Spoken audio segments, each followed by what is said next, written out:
Imagine having it all, the talent, the fame, and a family that actually loves you. Our girl Quinn was the absolute pride of the Campbell family, a blue-tier magic genius. She grew up under the warm gaze of her father, believing she was his everything. But in this world, love is just a transaction, and our poor nugget was about to find out the hard way. Her father's smile hides a chilling question: what would she sacrifice for the family? Little did she know, everything meant exactly that. Fast forward to the nightmare where those golden memories turn into cold steel. The sound of chains hitting the floor marks the end of her life as a lady. Welcome to the Campbell dueling grounds, where our heroine is now just a common prisoner. Quinn enters the arena, but she's not there to fight, she's there to be discarded. Look at that icy stare, even in shackles, our girl refuses to break. The guards try to force her to her knees, but Quinn isn't going down without a fight. Don't you dare touch me, she snaps, showing off that savage spirit we love. She's surrounded by a crowd that once worshipped her, now waiting for her downfall. She looks up at her father, desperate for a single ounce of belief. She swears she never tried to kill the prince, but the truth doesn't matter here. Silence, her father roars, and you can practically feel her heart shatter. Marquis Campbell looks down at his daughter like she's nothing but a failed experiment. Our poor heroine can't believe the man who raised her is now her executioner. He claims she used forbidden potions and dragged the family into ruin. But then comes the real kicker, the ultimate betrayal. To save the family, he's going to strip Quinn of her magic talent. And who gets to inherit her hard-earned power? Her sweet little sister, Miserly. The crowd is absolutely savage, mocking the former genius for her sudden fall from grace. Quinn realizes that every single person who flattered her was just wearing a mask. Even her father's love was a calculated lie based on her rank. Miserly walks up with a smirk that makes you want to reach through the screen. She whispers the truth, she's the one who framed Quinn to steal her spot. The audacity of this girl is actually insane. Quinn's eyes ignite with a chaotic rage as she realizes the depth of the trap. Miserly doesn't even deny it, laughing about how Quinn's talent is finally hers. Our girl snaps, ready to take this snake down with her. She fights like a wild animal, and it takes multiple guards just to hold her back. She's screaming for blood, and honestly, we're right there with her.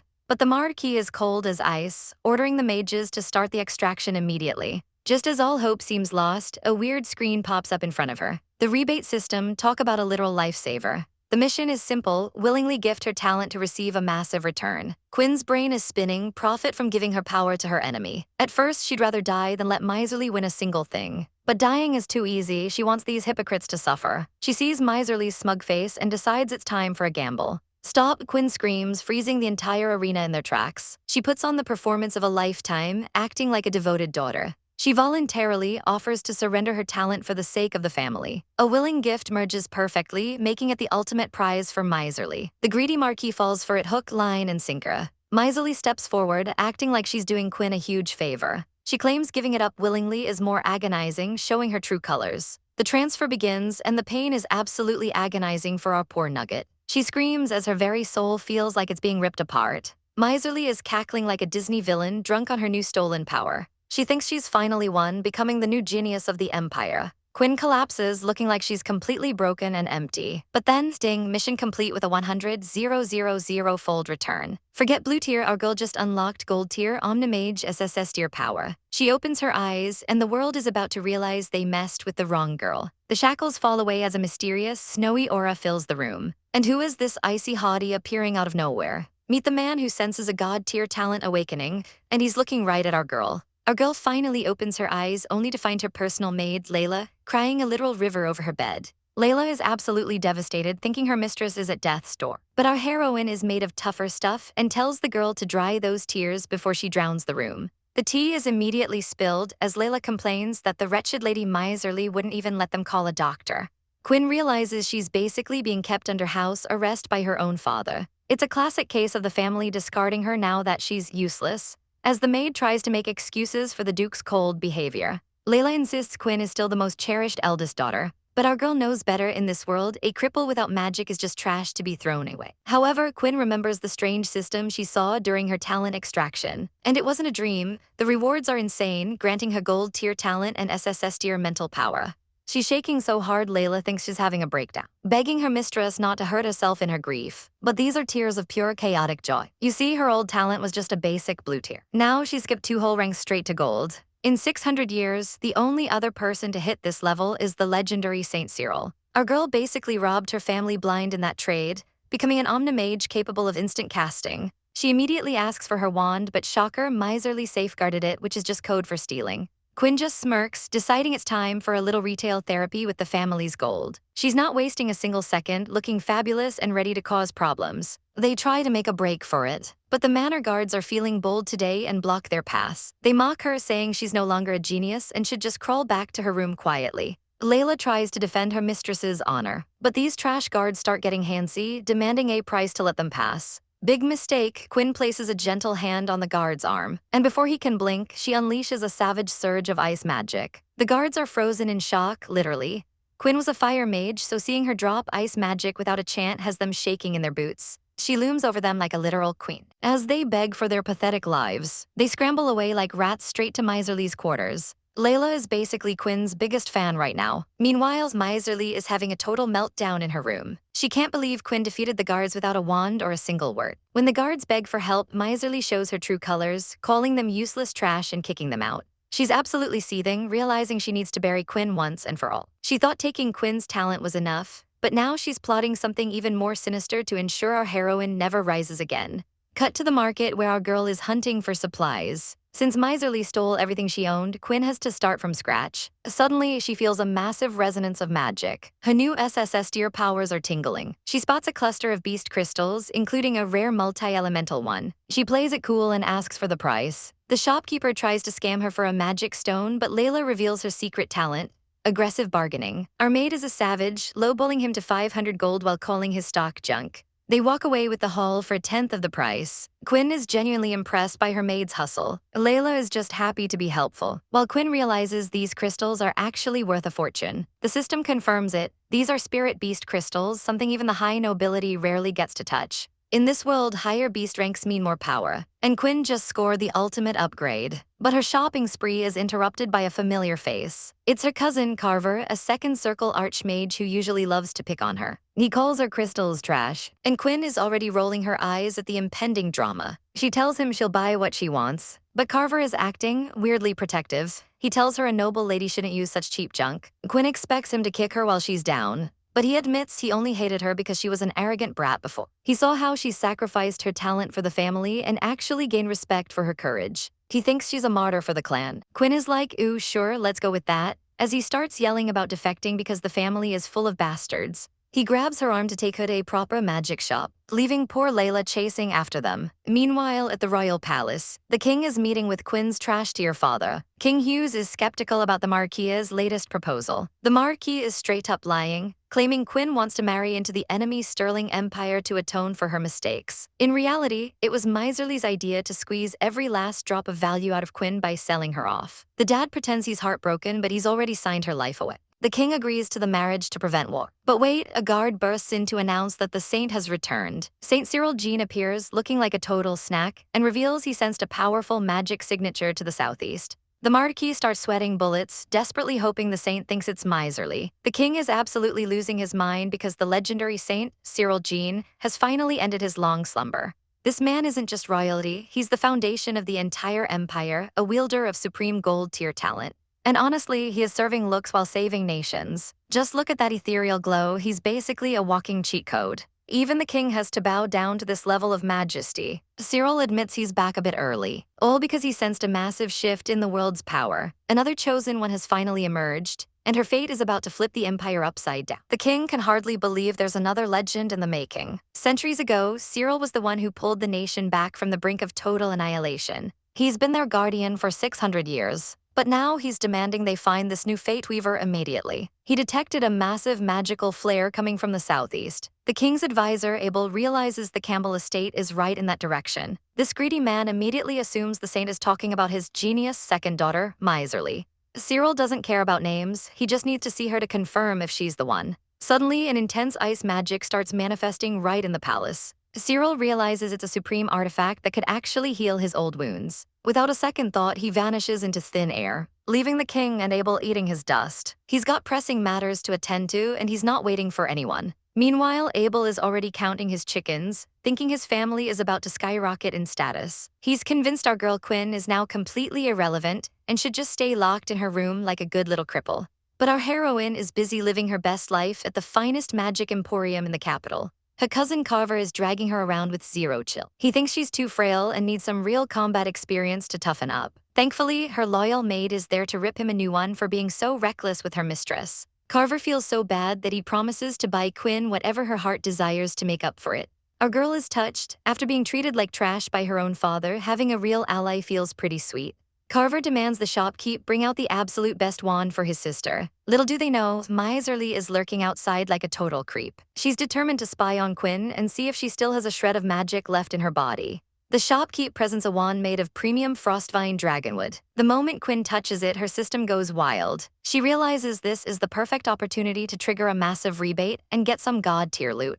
Quinn decides to play it smart and maximize her profit before the trade. Carver nearly has a heart attack when he sees the 99,000 gold price tag. But for Quinn, he'll cough up every last coin. Then our girl does something that looks totally insane. She embeds a low-grade crystal into the expensive wand. The shopkeep thinks she's ruining it, and Carver is basically screaming in agony at the perceived waste. But then the magic starts to surge. A blinding light fills the room as the wand undergoes a terrifying evolution. The shopkeep is speechless because he's only seen this level of quality from legendary archmages. It's now a high-tier wand with triple elemental affinity. Quinn is glowing with success, but she's not keeping it for herself. She shoves the upgraded wand back into Carver's hands. He tries to refuse because it's too valuable, but our girl goes full savage mode and tells him that refusing is an insult. Carver is so moved by her selflessness that he's practically weeping. He vows to revere her like a saint for the rest of his life for giving him such a treasure. And just like that, Quinn's plan works perfectly. The system grants her a 9000-fold rebate, giving her a divine tier wand and a god-level beast crystal. While Carver is busy bonding with his new weapon and breaking through to a new level of power, Quinn is already hunting for her next prize. She senses a powerful ice artifact nearby, but just as she reaches for a rare crystal, the annoying sister Miserly jumps in to claim it first. The drama is peaking, but then the saint himself walks through the door and everyone's jaw hits the floor, even having the audacity to put her hands on our girl's belongings. She sneers that Quinn is useless now and should give up on magic forever. But our heroine isn't a doormat anymore, and she delivers a slap so satisfying you can practically hear the sting. Quinn calls her out for her behavior, making it clear she's done playing the role of the submissive sister. If Mizzle wants to rob her, she better be prepared to get schooled. Mizzle is shaken but tries to keep her composure, pulling out a bag of crystals to prove she's the one with the real deep pockets. She starts trash-talking, claiming Quinn has zero value and the family won't pay a cent for her. A crowd of gossiping nobles gathers to watch the drama unfold, and Quinn realizes she needs to make an example out of her sister to keep the other vultures away. She calmly summons her maid, Layla, while Mizzle wonders if Quinn is actually crazy enough to use magic in public. Instead, Quinn uses the ultimate weapon, the power of money. She casually outbids her sister, looking absolutely savage while doing it. The bidding war gets chaotic fast, with the price skyrocketing to 60 crystal stones. Quinn suddenly hits the brakes, acting like she's run out of cash. Mizzle gloats, thinking she's won, even though she just blew a fortune her father is going to kill her for. But wait, our girl was just playing chess while Mizzle played checkers. Quinn offers up a high-level magic ring that's worth way more than mere crystals. The shopkeeper is absolutely swooning over the rare treasure. Mizzle realizes she's been played and looks like she's about to explode. Quinn secures the rare blue crystal she actually wanted, and her system immediately pings with a massive return coefficient. To trigger the reward, she needs to gift the item. Luckily, a mysterious and incredibly handsome silver-haired man is standing right there. Quinn offers him the priceless stone. Even though she's low-key nervous, he might reject such a random gift. The system goes wild, rewarding her with 6,000 top-grade stones for her generosity. She practically begs him to take it, and he finally accepts. The man is stunned by the pure energy of the gift. He senses something unique about Quinn and offers a blood contract and a magic ring in return. She tries to decline, but his power is overwhelming. A massive surge of magic fills the room, and Quinn realizes this guy is on a completely different level. He's shocked to find she possesses a legendary gold-tier talent. He notes that she's the key to the Empire's future. While Mizzle watches from the sidelines, seething with jealousy, Mizzle tries to butt in with her own gift, but the mysterious man shuts her down with a single, cold word. He dismisses the bratty sister without even a glance, and tells Quinn they'll be meeting again soon. Quinn is left dazed, wondering who that guy even was. She sensed a terrifyingly chaotic fire magic inside him, something that would have killed a normal person. Meanwhile, Mizzle is back to her usual tricks, biting her nails and plotting to get their father involved. Back at the Campbell estate, Quinn finally makes it to her room. She sends Layla away because she needs total solitude. It's finally time to examine her new divine tier wand. The moment she holds it, the power is intoxicating. She wonders what kind of monstrous strength she can unleash. As she channels her mana, the wand feels like a part of her body. She begins testing spells, starting with a massive frost coalescence. Then she triggers a meteor shower, followed by a raging inferno. The room is filled with elemental chaos. She moves on to Earthbind, and even tries transmutation, turning objects into piles of gold and gems. The instant spellcasting is proof of her divine power, but she realizes she's channeled too much mana at once. She tries to stop, but the energy starts spiraling out of control. A massive explosion rocks the room, bringing a panicked Layla running to the door. Quinn sits amidst the wreckage, trying to play it cool by claiming a sudden gust of wind rearranged the furniture. Layla isn't buying that terrible excuse for a second, but she has more important news. The master is summoning Quinn to the parlor. Quinn knows exactly what this is about. Mizzle must have run straight to Daddy to cry about her humiliation. Mizzle is already there, acting like a total drama queen and demanding punishment. She even tries to bully the servants who get in her way. But the atmosphere shifts instantly when a squad of royal enforcers marches into the manor. Mizzle is confused, wondering why the palace guard is showing up now. The tension between the sisters reaches a breaking point as secrets about their birth are thrown around. And even their father looks like he's losing control of the situation. The imperial law enforcers march in with heavy footsteps. Miserly is caught off guard, wondering why the big guns are suddenly visiting their estate. Her father drops a bombshell. These aren't just visitors, they're bringing massive rewards from the emperor himself. Miserly immediately thinks her sister Quinn is being shipped off for a marriage alliance, but her father tells her to focus on herself. Her future is about to get a serious upgrade because her father intends for her to surpass everyone. It turns out the saint himself wants a meeting with Miserly. She can hardly contain her excitement, knowing the saint is the most powerful man in the empire. If she can just secure his favor, she'll finally be able to look down on Quinn forever. She clings to her father, absolutely giddy about her newfound status. Meanwhile, our girl Quinn is watching from the sidelines, wondering what kind of mess the king is cooking up now. Miserly isn't satisfied with the royal jewels, though. She demands that Quinn hand over her magic ring. Their father doesn't even hesitate, turning his cold gaze toward Quinn. He demands she hand it over, claiming a shabby ring is beneath the family's new hope. Quinn is visibly shaken, realizing her own father is treating her like an ornament. She clenches her fist, cursing herself for not bonding with the ring sooner. Miserly reaches out with a greedy smirk, ready to snatch it away. She mocks Quinn, asking if she's really so poor that she has to steal from the family. But before she can touch it, a familiar face steps in to block her path. It's Carver, and he's not about to let his sister be bullied. Miserly tries to pull rank, but Carver shuts her down instantly, reminding her that she's just a bastard daughter. He spits facts, telling everyone that neither of them match Quinn's noble status. He grabs Quinn's hand, telling Miserly she'd still be a magicless fool if Quinn hadn't sacrificed her talent. Miserly looks like she's about to explode from pure rage. Carver declares Quinn the true hero of the Campbell family, and he won't tolerate any more disrespect. Their father starts sweating bullets, realizing the room's vibe just shifted. He quickly backtracks, claiming the girls were just playing around. Carver doesn't look like he's buying the act for a second. Carver then reveals the real reason he's here. The beast crystal Quinn gave him worked wonders. He's jumped 8 levels instantly and is now a full-blown magister. The news hits the room like a physical blow, leaving Miserly and the patriarch speechless. Quinn offers a sweet smile, acting like the perfect, supportive sister. But the patriarch is suspicious, asking why she never mentioned having such a powerful crystal. Miserly jumps back in, accusing Quinn of withholding treasures to spite the family. Quinn realizes she's in hot water and needs to act fast to clear the air. Suddenly, Quinn starts coughing, looking like she's about to keel over. She collapses right there, forcing Carver to catch her. She weakly claims she's been fainting due to losing her talent, playing the poor heroine card to perfection. She explains she only bought a low-quality crystal because she was kicked out of her room with no money. She adds a little spice, saying she would have given it to her father if she only knew he wanted it. The patriarch actually looks a bit guilty, feeling like the villain in his own house. Carver, feeling protective, kneels before the clan head. He begs the father not to blame Quinn, even offering to surrender his own wand to the family. He holds out the high-grade wand, ready to sacrifice it for her. Miserly's eyes light up with greed, thinking she's about to get a new toy. But the patriarch surprises everyone by letting Carver keep it. He tells Carver that at 22, he is the future of the family. He promises that the family will be Carver's strongest support from now on. Carver pledges his loyalty, feeling more bonded to Quinn than ever. The patriarch even tells Quinn she can move back into her old room in a few days. Quinn takes a deep breath, knowing she's survived this round of family drama. As the patriarch leaves, Carver remains by her side. He insists on escorting her back, being the ultimate protective brother. Meanwhile, Miserly is throwing a tantrum, asking why Carver wasn't punished. She demands his wand be confiscated, but her father has had enough. He snaps at her, asking why he would antagonize a rising magister over such trifles. He tells her a bonded wand is useless and that they need Carver's loyalty. He stares off, realizing Quinn might actually be useful for winning over more powerhouses.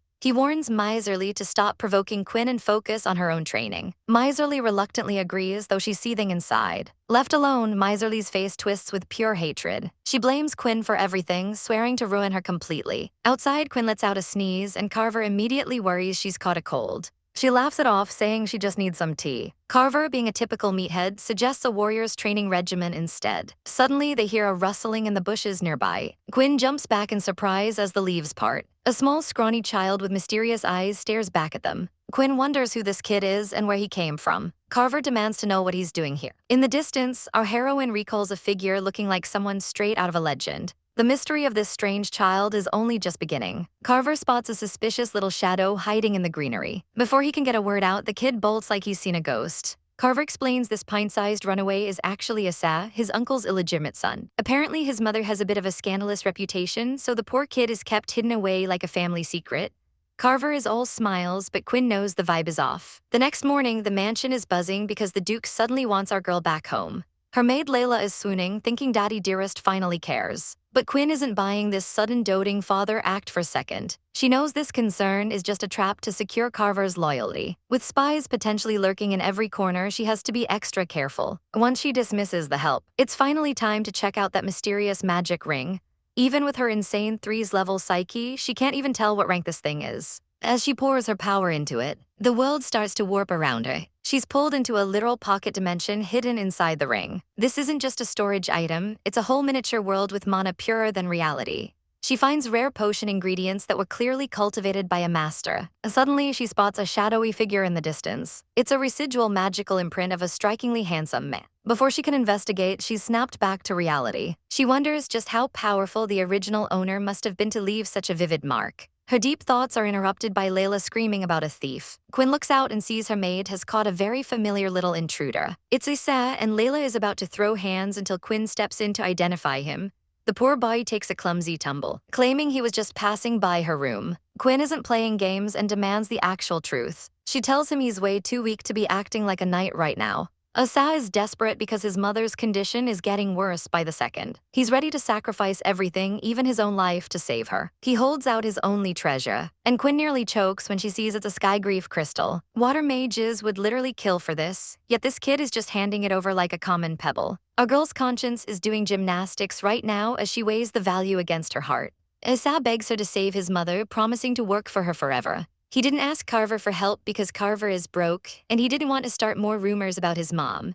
Quinn is genuinely impressed by how much this kid has thought things through. Seeing his devotion reminds her of her own tragic childhood and her own mother's struggle. Asa is terrified she'll reject him, offering his very life as payment. He drops to his knees, pledging eternal loyalty to her path. Quinn gives him a savage reality check, telling him that's not how a knight's oath works. If he wants to be her knight, he needs to get strong first. She decides to be patient and immediately orders a physician for his mother. Layla is already on it, feeling for the poor child. Asa is moved to tears, and Quinn reminds him that his name literally means God's gift. She tells him he'll always be his mother's treasure. Just as the emotional vibes peak, a system alert screams at her to finish the mission. She sees Asa looking like a loyal puppy and gets to work. She activates the crystal, and the room explodes with swirling power. Poor Asa is caught in the magical crossfire as the ritual begins to take hold. Quinn unleashes her magic, summoning massive vines that bind everything in their path with terrifying precision. Even the local mandrakes are absolutely shook by our girl's raw, chaotic power.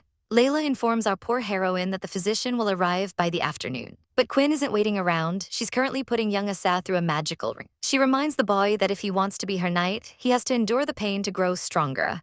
Asa grits his teeth, determined to protect his mother no matter the cost. Suddenly, a massive magical circle erupts beneath him as he undergoes a total awakening. Our girl is floored to realize she's just stumbled upon a rare dual-element mage. The strain is too much, and the poor boy collapses instantly. Layla screams in a panic, but Quinn catches him, calmly explaining that he's just overwhelmed by his new power. Layla thinks her lady was just acting tough, but Quinn coldly clarifies that she has to test the resolve of anyone who follows her. Naive kindness only leads to a knife in the back, and our girl has learned that lesson the hard way. Layla can feel the shift in Quinn's personality, realizing her lady has truly changed. Even Layla agrees that after everything Quinn has suffered, this savage new edge is exactly what she needs. Suddenly, the system pings with a massive reward, a legendary frostbound harmony graph. Quinn is thrilled about the system rebate until she sees the prize, a sentient screaming root that looks absolutely miserable. She tries to grab the noisy thing, but it lets out a literal death wail that echoes through the room. Poor Layla is about to lose her hearing from the racket. Quinn orders her to shut the windows before the whole manor thinks someone is being murdered. The noise is actually deafening, so Quinn wastes no time and begins casting a spell. With a flick of her wand, she summons emerald vines to bind the creature. The vines whip through the air, snagging the screaming herb mid-flight. This legendary herb is over 200 years old, but Quinn is not about to deal with its temper tantrum. She decides to stash the noisy little monster inside her spatial ring to deal with it later. Meanwhile, at the Imperial Palace, Prince August feels a strange disturbance within his divine tier ring, Audrey. He's busy floating in his own majestic aura, but he lands to investigate the intruder. He finds the tied-up, shivering root sitting right in the middle of his domain. He picks it up, completely baffled as to how such a rare herb ended up inside a ring that only has two masters. You see, Audrey is a one-of-a-kind artifact capable of storing infinite items. August remembers a time 6 centuries ago when this ring was his ultimate symbol. He looks incredibly suspicious, wondering what his mysterious benefactor is up to now. It feels familiar, like the way people used to leave him offerings at the Holy Temple. He recalls the mountain of gifts his fan club used to leave for him back in the day. He smirks, assuming Quinn sent this rare grass to help heal his injuries. He decides right then and there that he's going to repay this debt no matter what. Back with our heroine, the carriage is racing toward its destination, and she has no idea her trash just became a romantic gift. Asaf finally wakes up from his magical nap. Quinn smiles, telling the boy there's no need for formalities. He can just call her sister from now on. She reassures him that the physician is right behind them and they'll see his mother soon.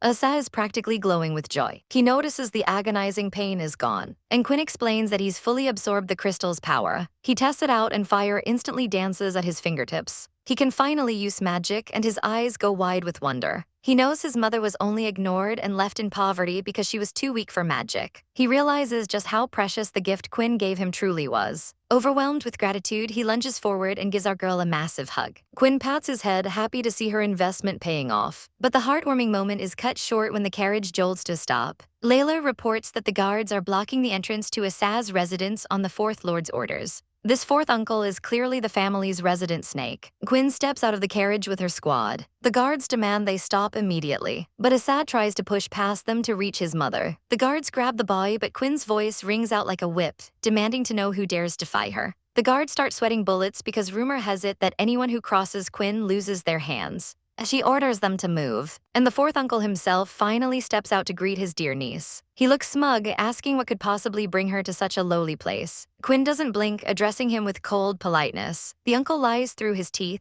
claiming Asa's mother has already recovered and doesn't need a physician. Asa screams that he's lying, reminding everyone that his mother has been gravely ill for years. The uncle just sneers at Quinn, mocking her for being a talentless former prodigy who doesn't know her place. He tells her to take her trash and leave before things get ugly. Asa desperately begs for the physician to stay, but the uncle dismisses him as a liar. He orders the guards to seize the boy and lock him in his room. Quinn watches the scene with a chilling gaze, realizing her uncle is even more vile and profit-driven than she imagined.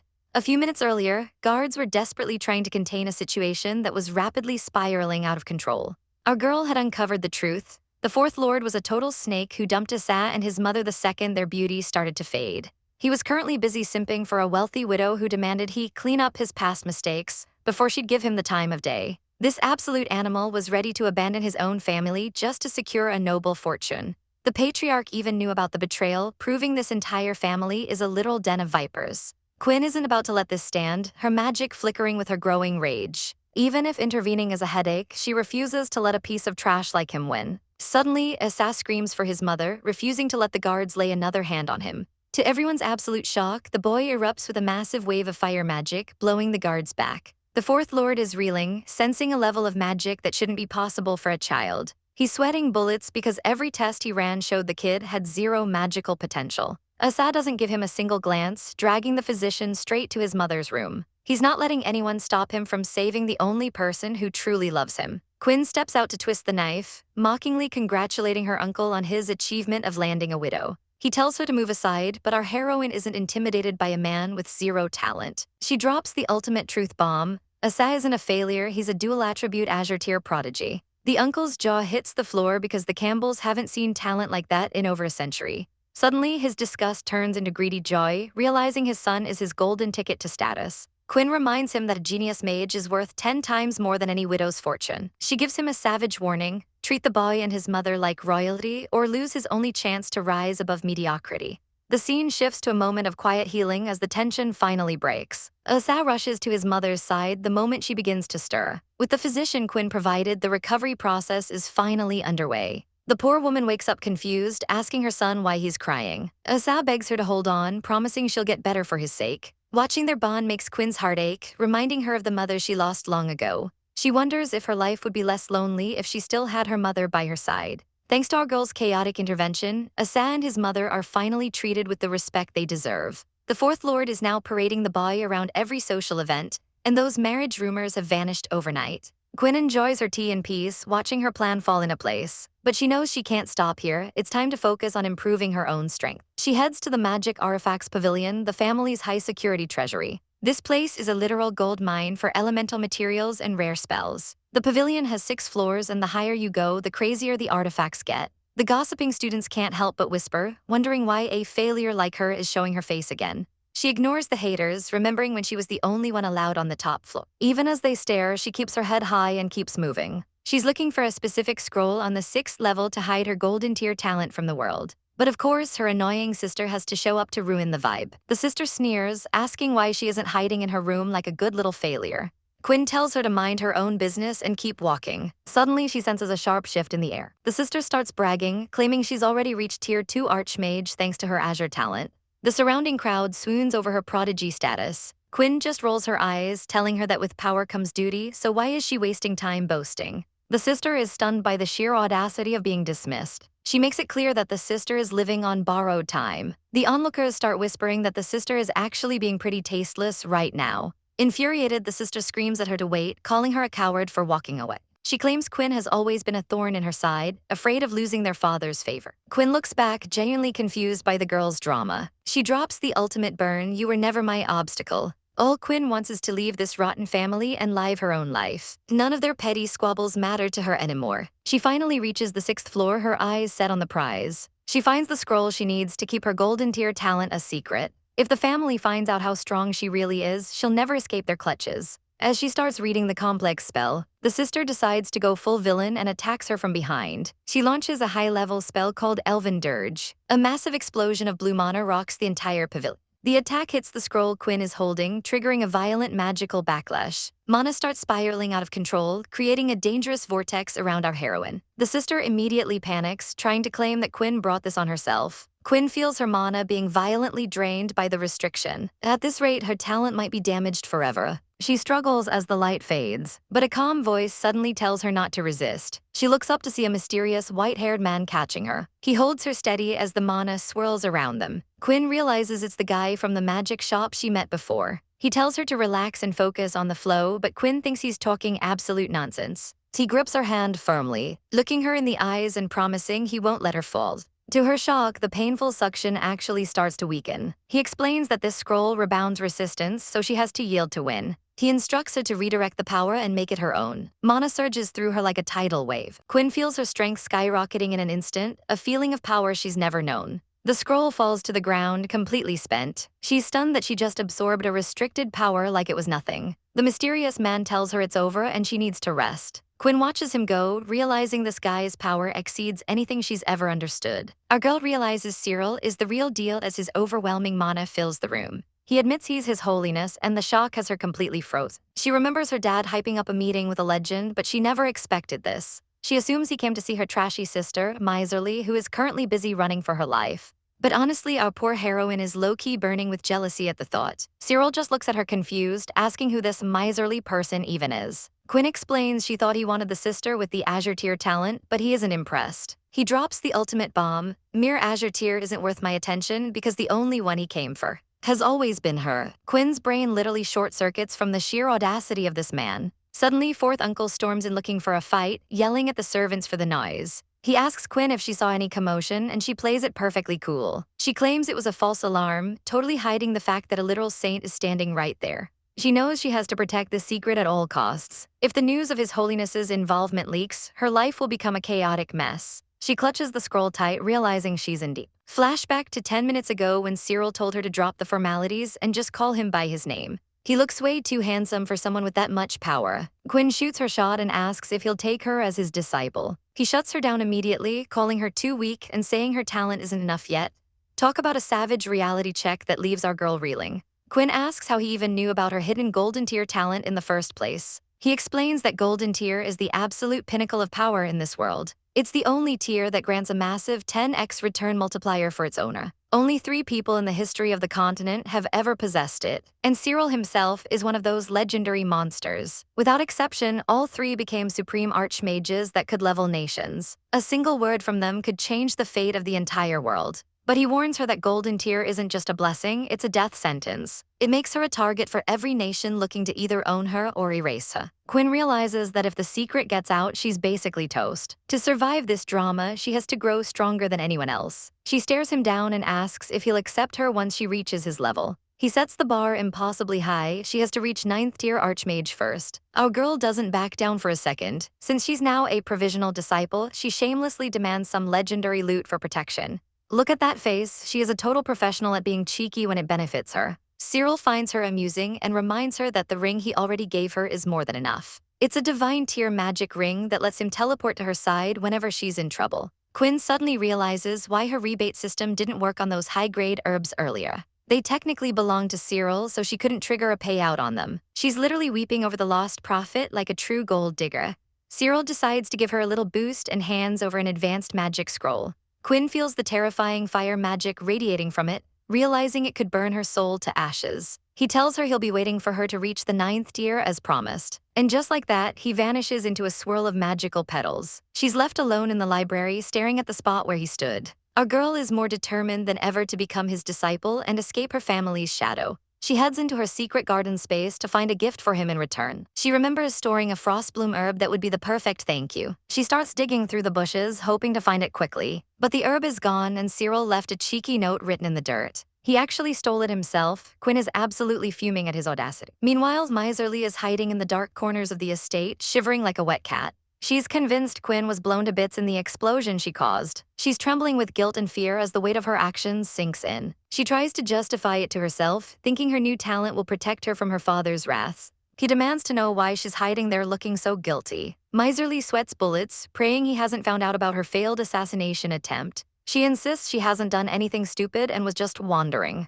She's relieved to find out that no one noticed the chaos on the top floor. Dad tells her to fix her disheveled face because they're meeting their legendary aunt. This aunt is Sevilla, the only archmage in the entire Campbell family. She's a high priestess in the palace and a total powerhouse. Miserly immediately starts plotting to steal her as a mentor to finally crush Quinn. She's back to her scheming ways, wearing that villainous smirk. Later at the training grounds, the entire younger generation of the family is buzzing. Everyone is gathered to witness the arrival of the family's strongest member. Quinn's brothers, Asa and Carver, rush over to greet her. Asa is low-key terrified and would rather go back to practicing magic in peace. Carver hypes up the aunt as one of the 10 strongest people in the entire empire. Quinn remembers that the aunt was once the family's black sheep before she hit the big leagues. It wasn't until she became an archmage that everyone started kissing her feet. Quinn spots Miserly in the crowd and decides a spar is exactly what her sister needs. Miserly is losing her mind, unable to believe Quinn is completely unharmed. The patriarch steps forward to announce the guest of honor's arrival. Sevilla finally makes her grand entrance, and the vibe shifts instantly. Everyone is stunned by the sheer aura she radiates. Our girl watches as the strongest Campbell walks toward them. Sevilla greets the family, looking like a total queen in her crimson dress. Quinn can feel the overwhelming predator-like power coming off her with every step. Sevilla clearly didn't come here for a tea party,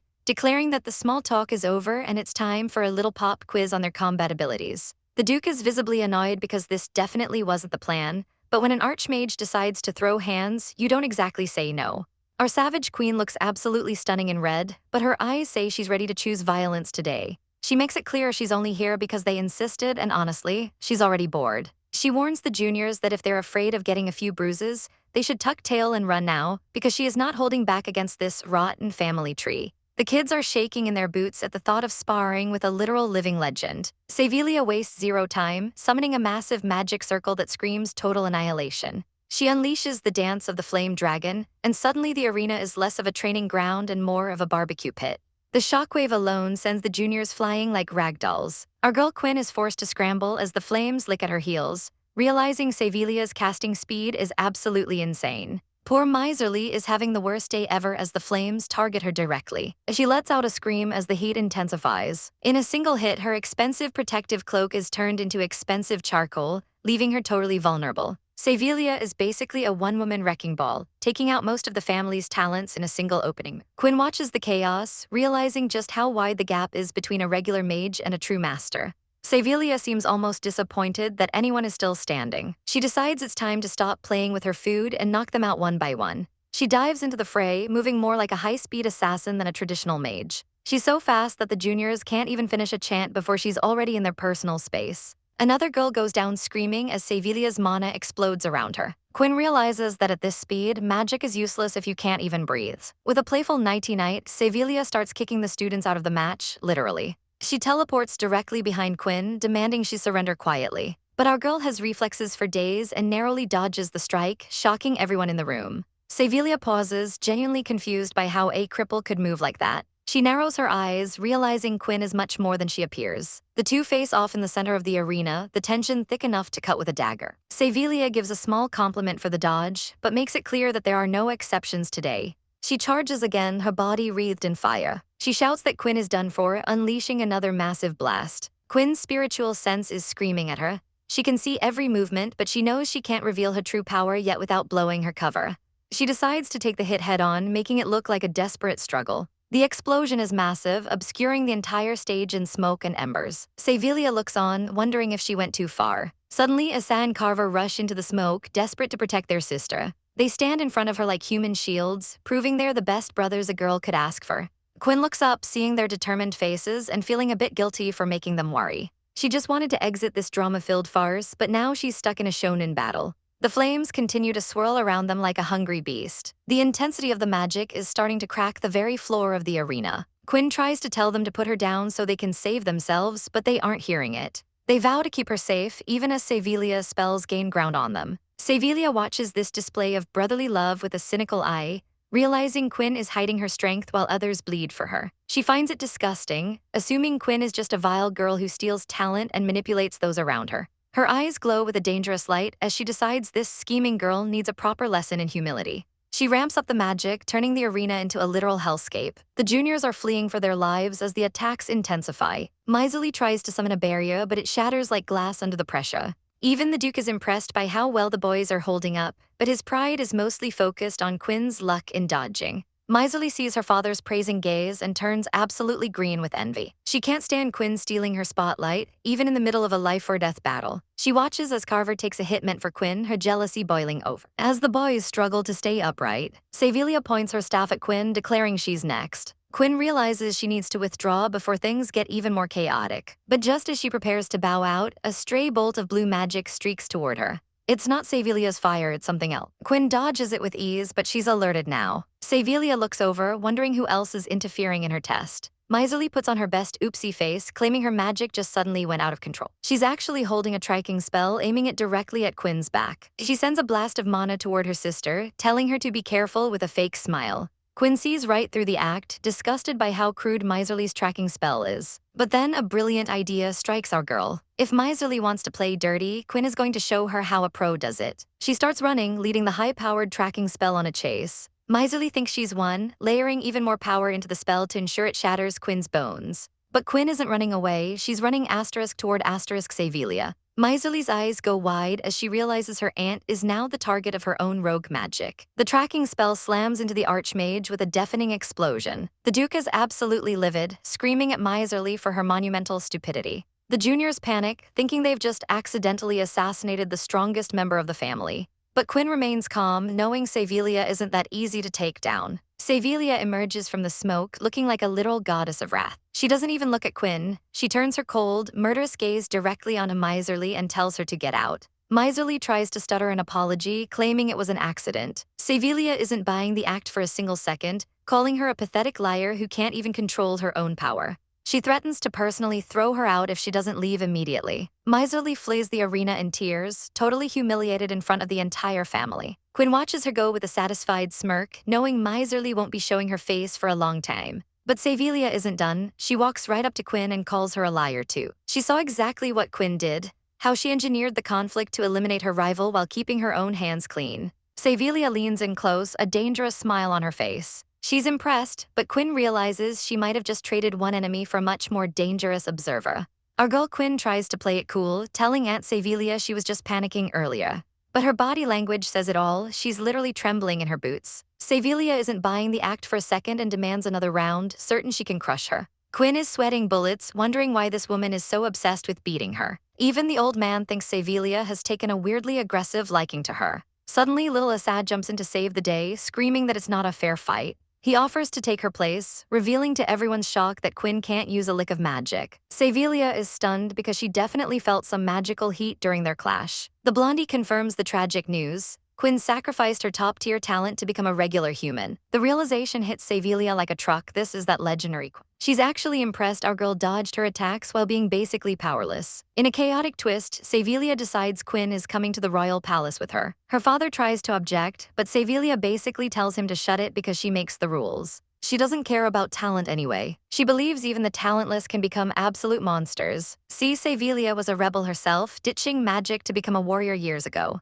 Even though mages usually rule the roost, she forged a savage fusion of combat and magic to become a powerhouse. Quinn knows that going to the palace would just put a giant target on her back. She hits them with a polite no thanks, claiming she doesn't belong in the palace. She looks totally heartbroken but stays firm. She tries to make a quick exit before things get weirder. But Savilia isn't letting her go that easily and chases her down. She screams for Quinn to wait, thinking our girl is just ashamed of her lost magic. Savilia gets super intense, promising to whip Quinn into a top-tier saint warrior within a decade. Quinn is internally screaming because that sounds like literal hell. Suddenly, the system pings with a new task: gift a high-tier fire scroll within the hour. Quinn realizes her aunt is the perfect target for this bribe. She puts on her best thank you for caring face and pulls out the scroll. She tells Savilia it's a gift to commemorate their meeting. But wait, Savilia recognizes it as a royal artifact that should be locked in a vault. Quinn realizes she's totally cooked and has zero explanation for this. Just then, a mysterious hand reaches out and grabs the scroll.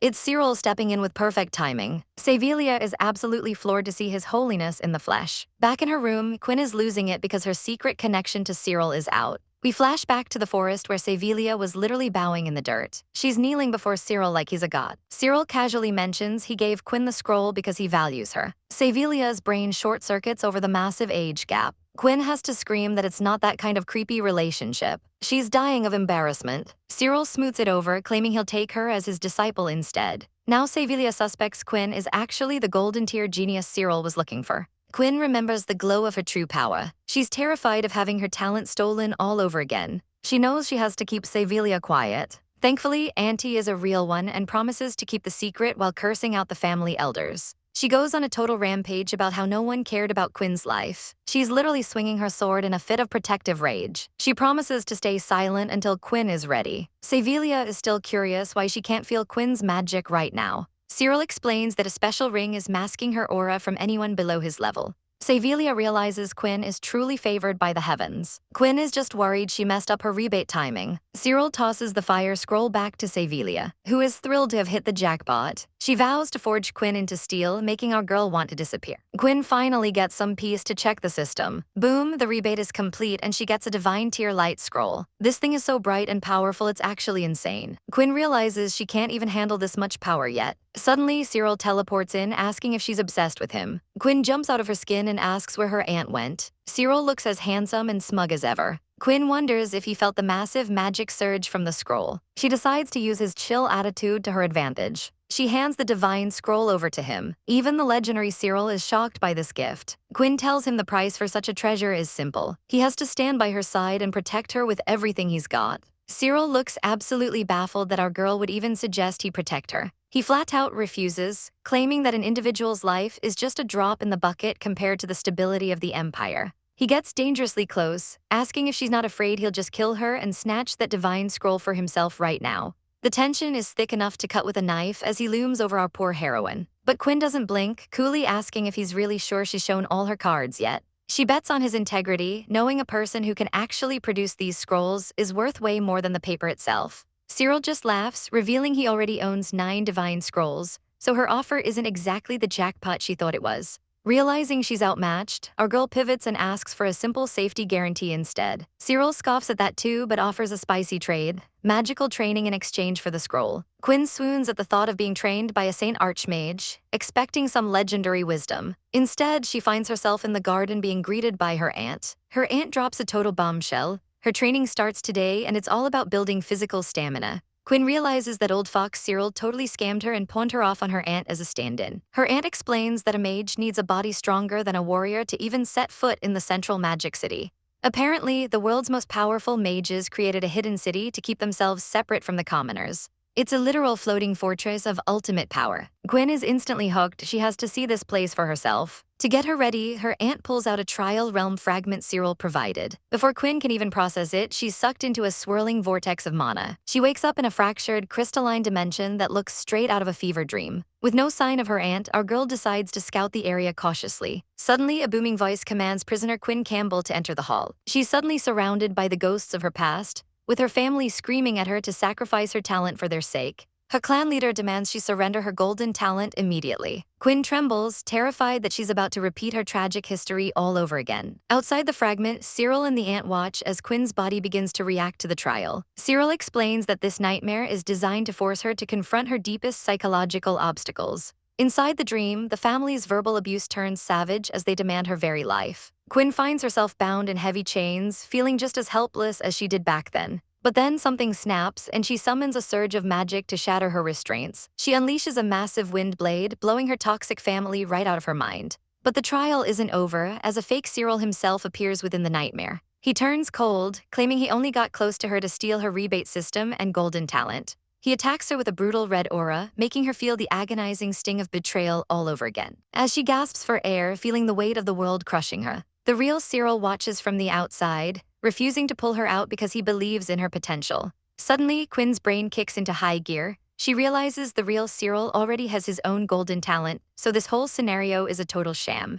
She snaps out of the daze, pointing an accusatory finger at the imposter. The fake Cyril's facade crumbles, revealing a creepy wooden automaton underneath. With the illusion shattered, Quinn finally conquers the nightmare. Red energy explodes as a puppet nightmare modeled after the strongest man in the Empire lunges at our girl. She barely avoids the impact as the floor shatters beneath its heavy wooden feet. If she wants to escape this illusion, she's going to have to scrap with this mini Cyril first. Realizing she can't hold back, Quinn decides it's time to bring out the big guns. She draws her staff and the air crackles with enough mana to make anyone swoon. Even if this puppet only has a fraction of the real Cyril's power, our girl knows one wrong move is game over. She gathers her strength, a massive magic circle forming behind her like a savage halo. This isn't just a spell, it's a gamble that might just break the entire trial realm. She pulls out a staggering 1,000 frost shards, ready to unleash absolute chaos. Watching from the sidelines, Aunt and Cyril are shook by her sheer audacity. Aunt can't believe Quinn is actually planning to detonate a mountain of top-tier crystals all at once. Our heroine isn't listening to the haters. She's locked in and ready to blow this place sky high. With a blast of pure freezing energy, she suppresses the puppet in a single savage strike. The shockwave is so intense that Cyril has to step in and throw up a shield to protect their own skin. The nightmare puppet is pulverized into toothpicks as the entire illusion begins to crumble. Everything goes white as the realm shatters like glass around her. As our girl tumbles through the void, she feels a pair of strong arms catch her. It's Cyril, looking way too handsome for someone who just watched her almost blow up a building.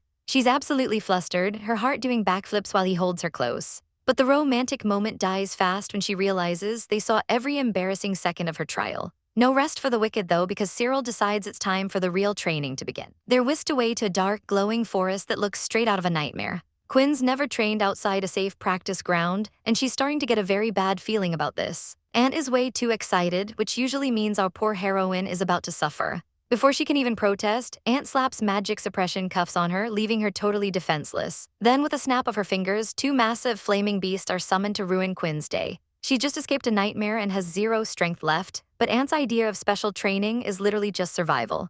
Aunt sends her beloved pets on the hunt and the chase is officially on. A giant wolf and a firebird lunge, and our girl has to run like her life depends on it. She narrowly dodges a bite that would have definitely left a mark. With a beak snapping at her heels and claws at her back, she's running out of room fast. She tries to hide behind a tree, her stamina draining faster than my bank account on a sale day. But the bird isn't playing hide and seek, and it finds her in seconds. Realizing she can't use magic, she grabs a handful of dirt, getting ready to play dirty. As the wolf roars, Quinn pulls off a chaotic maneuver that leaves the observers stunned. Cyril notices her courage is actually extraordinary as she prepares to flip the script on these beasts. She actually jumps on the giant wolf's back, holding on for dear life while it goes absolutely ballistic. Even without magic, she's using the wolf's own rage against it, steering the beast like a pro. She forces the two monsters into a head-on collision, causing a massive magical meltdown. Ant finally calls off the dogs, looking surprisingly impressed by the carnage Quinn caused. Quinn is officially a walking zombie, her body aching in places she didn't know existed. Just as she's about to collapse in her room, Cyril appears at her door like a silver-haired ghost. He doesn't say much, just grabs her hand and leads her toward a massive, glowing door. Our girl is exhausted and confused, but whatever is behind this door is clearly the real deal. Cyril leads our girl to a set of massive, glowing doors that look like they guard the secrets of the universe.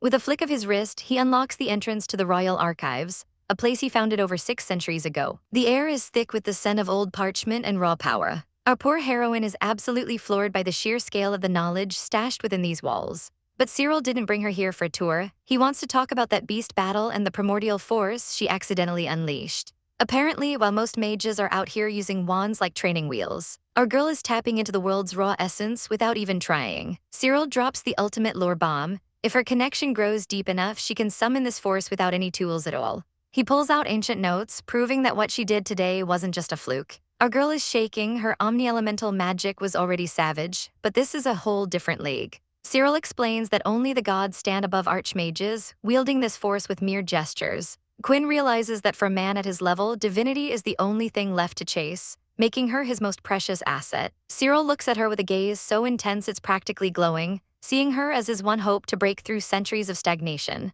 Quinn is stunned by the weight of his expectations. She realizes that to him, her golden aptitude is more than just talent, it's a key to the heavens. She wastes no time and asks to study here every single night to solve these mysteries. Cyril can't help but smile at her fiery ambition. Our girl dives headfirst into the scrolls, realizing that with enough strength, the entire world could become her tool. She pulls an all-nighter, surrounded by advanced magic that would be priceless anywhere else. She knows she has to seize this opportunity to grow stronger before her enemies catch up. By the time the sun starts peeking through the windows, she's passed out cold over her books. But she's not alone. A gentle healing wand appears and a soothing light suddenly surrounds her. The magic wraps around her like a warm blanket. Quinn wakes up feeling refreshed, only to find Cyril hovering over her like a handsome guardian angel. He's impressed she was already tackling healing magic like celestial cleansing light. She's ready to report back to her aunt, but she's not above teasing the saint for his radiant presence. He offers her his hand with a smooth come, and before she can blink, they're warping through space. Teleportation is so convenient that our girl is already plotting how to steal the skill for herself.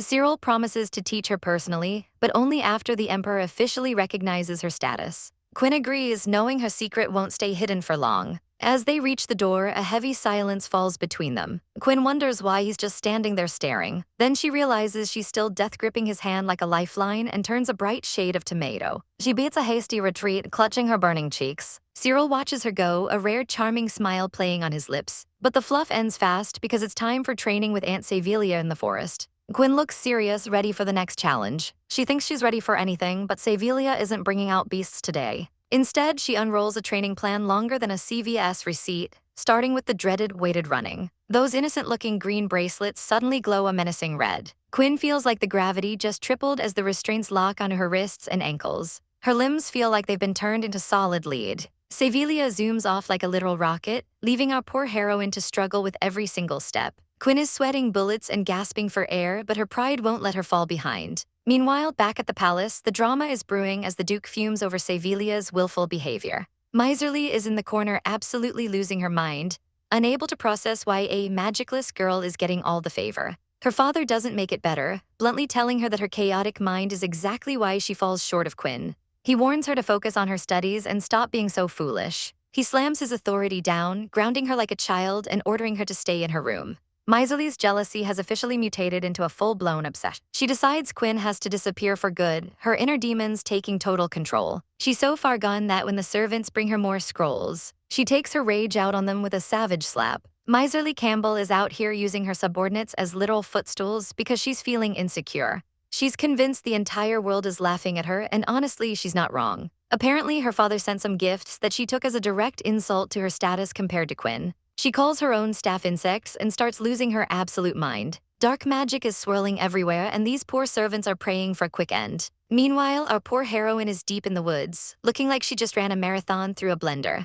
She's questioning how her legs are still attached after such an intense session. Her mentor, the legendary witch, is impressed that she's actually starting to enjoy the physical grind. Our girl is low-key a workaholic, spending her nights meditating and her days hitting the books. She realized she didn't even sleep, yet she feels strangely energized. The witch drops a bombshell. It's because the Holy Sun cast a healing spell on her the moment she arrived. Our girl is shook. Why would someone as lofty as Cyril care about a tiny detail like her fatigue? She starts feeling a strange fluttering in her chest, wondering if he actually values her as a disciple. The witch just smirks, telling her not to disappoint him, which is totally not a lot of pressure at all.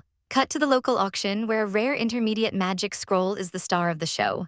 The auctioneer is hyping it up like it's the last glass of water in a desert. The bidding starts at 500 crystal stones, which is basically pocket change for some. But Miserly is in the audience looking bored to tears, calling everyone uncultured fools. People immediately recognize her as the arrogant daughter of the Campbell family. She couldn't care less about the peasants around her. She brags that in her house, scrolls like this are only used to prop up uneven tables. Suddenly, a mysterious hooded figure catches her eye. This stranger approaches Miserly with a very suspicious request to wait. Miserly is ready to be a total savage, asking who even dares to breathe in her direction. The stranger, Lavina, claims she has a gift that will actually be worth Miserly's time. She mocks the auction for attracting only common mages with mid-tier trash. Then she reveals the real deal, a high-grade wood affinity scroll. The magic resonance is so intense it literally glows with power. Miserly is hooked, but she wants to know why a stranger is being so generous. Lavina leans in, whispering that the Holy Sun is looking for an apprentice, and that Miserly is the chosen one. Miserly immediately buys into the hype, convinced her father was keeping this secret from her. Lavina invites her to a private tea party to meet her master and claim the scroll. She wears the most "I'm definitely plotting your downfall" face you've ever seen. Miserly is promised power, and she's walking right into the trap. At Nightingale Manor, the moon is high and the atmosphere is thick with magic. A surge of power ripples through the flowers. The pink-haired witch Avi Voss is waiting in the garden. Cyril finally makes his grand entrance, looking as ethereal and cold as ever.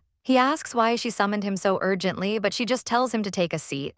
He looks a bit annoyed, but he complies with the request. He offers her some rare yin-aligned items from his personal collection to help her heal. Avi reminds him that they've been friends for 600 years. Surely he hasn't forgotten his old pal. The magic between them is practically sparking. She reveals her true title as the Witch of the Woods. Cyril is cold, saying his awakening has a different purpose and he might go back to sleep soon. He starts checking out the potions she brought with a detached look. But Avi isn't here for small talk. She mentions the rumors about him taking a female disciple. She says she sensed a new golden talent nearby and knows it was her. Cyril's hand clenches. He's clearly protective of our girl. He claims the girl's strength is still unworthy of being a true disciple. We see a montage of their training, proving he's been putting her through the absolute ringer. He even mentions getting a frostbloom herb just to ensure she heals properly. Avi is visibly stunned that he's being so attentive. She demands to know what the girl looks like. Cyril turns his back, saying it's a matter of national fate, not for casual inquiry. Avi is catching major feelings and an even bigger case of jealousy. She calls out to him, desperate for a real answer. He just sighs, claiming our heroine is just a Campbell daughter and nothing more. He tells Avi she doesn't need to meet her and prepares to leave.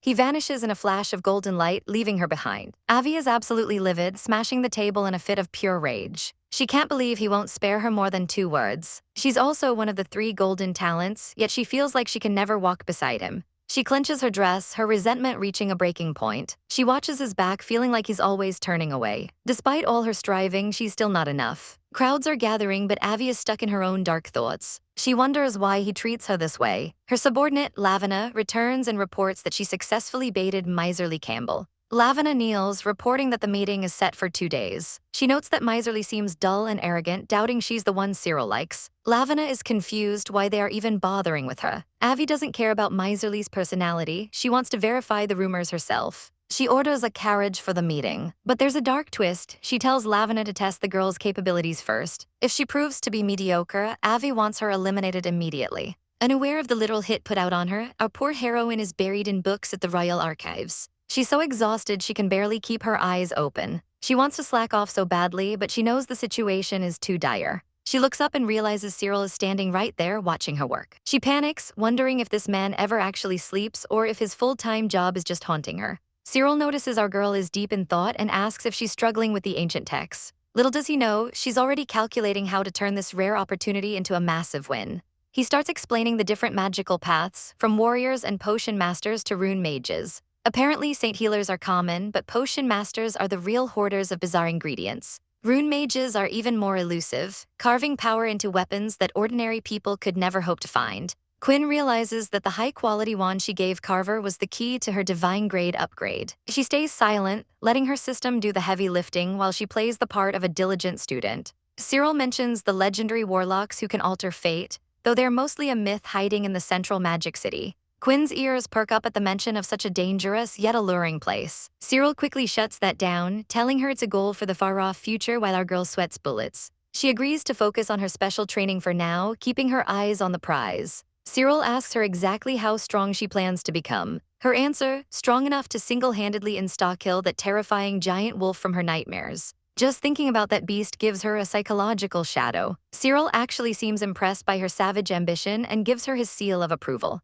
Being trusted by the Holy Sun feels surprisingly nice, and Quinn finds herself actually enjoying the pressure. He then offers her a chance to take any rare magical herbs she finds during her training. Quinn realizes the trial grounds are unclaimed territory, meaning every herb she picks triggers her system's rebate. She plays it cool, pretending to just be interested in becoming a potion master. As dawn approaches, Cyril ends the lesson, but our heroine is feeling absolutely stiff from the grind. She shamelessly asks her future master for another healing spell to boost her efficiency. Cyril sighs but agrees, casting a wave of holy magic that feels incredibly pure. It's so warm and gentle that Quinn feels like his hand is personally caressing her. She's so lost in the sauce that she catches herself wanting even more. Our poor heroine immediately panics, calling her own thirsty thoughts absolute blasphemy. Cyril asks how she feels, looking like a total snack in the morning light. She tries to act normal, but then Cyril materializes a tiny, adorable fox using his original magic. He hands it over, explaining it's imbued with magic to help her heal during meditation.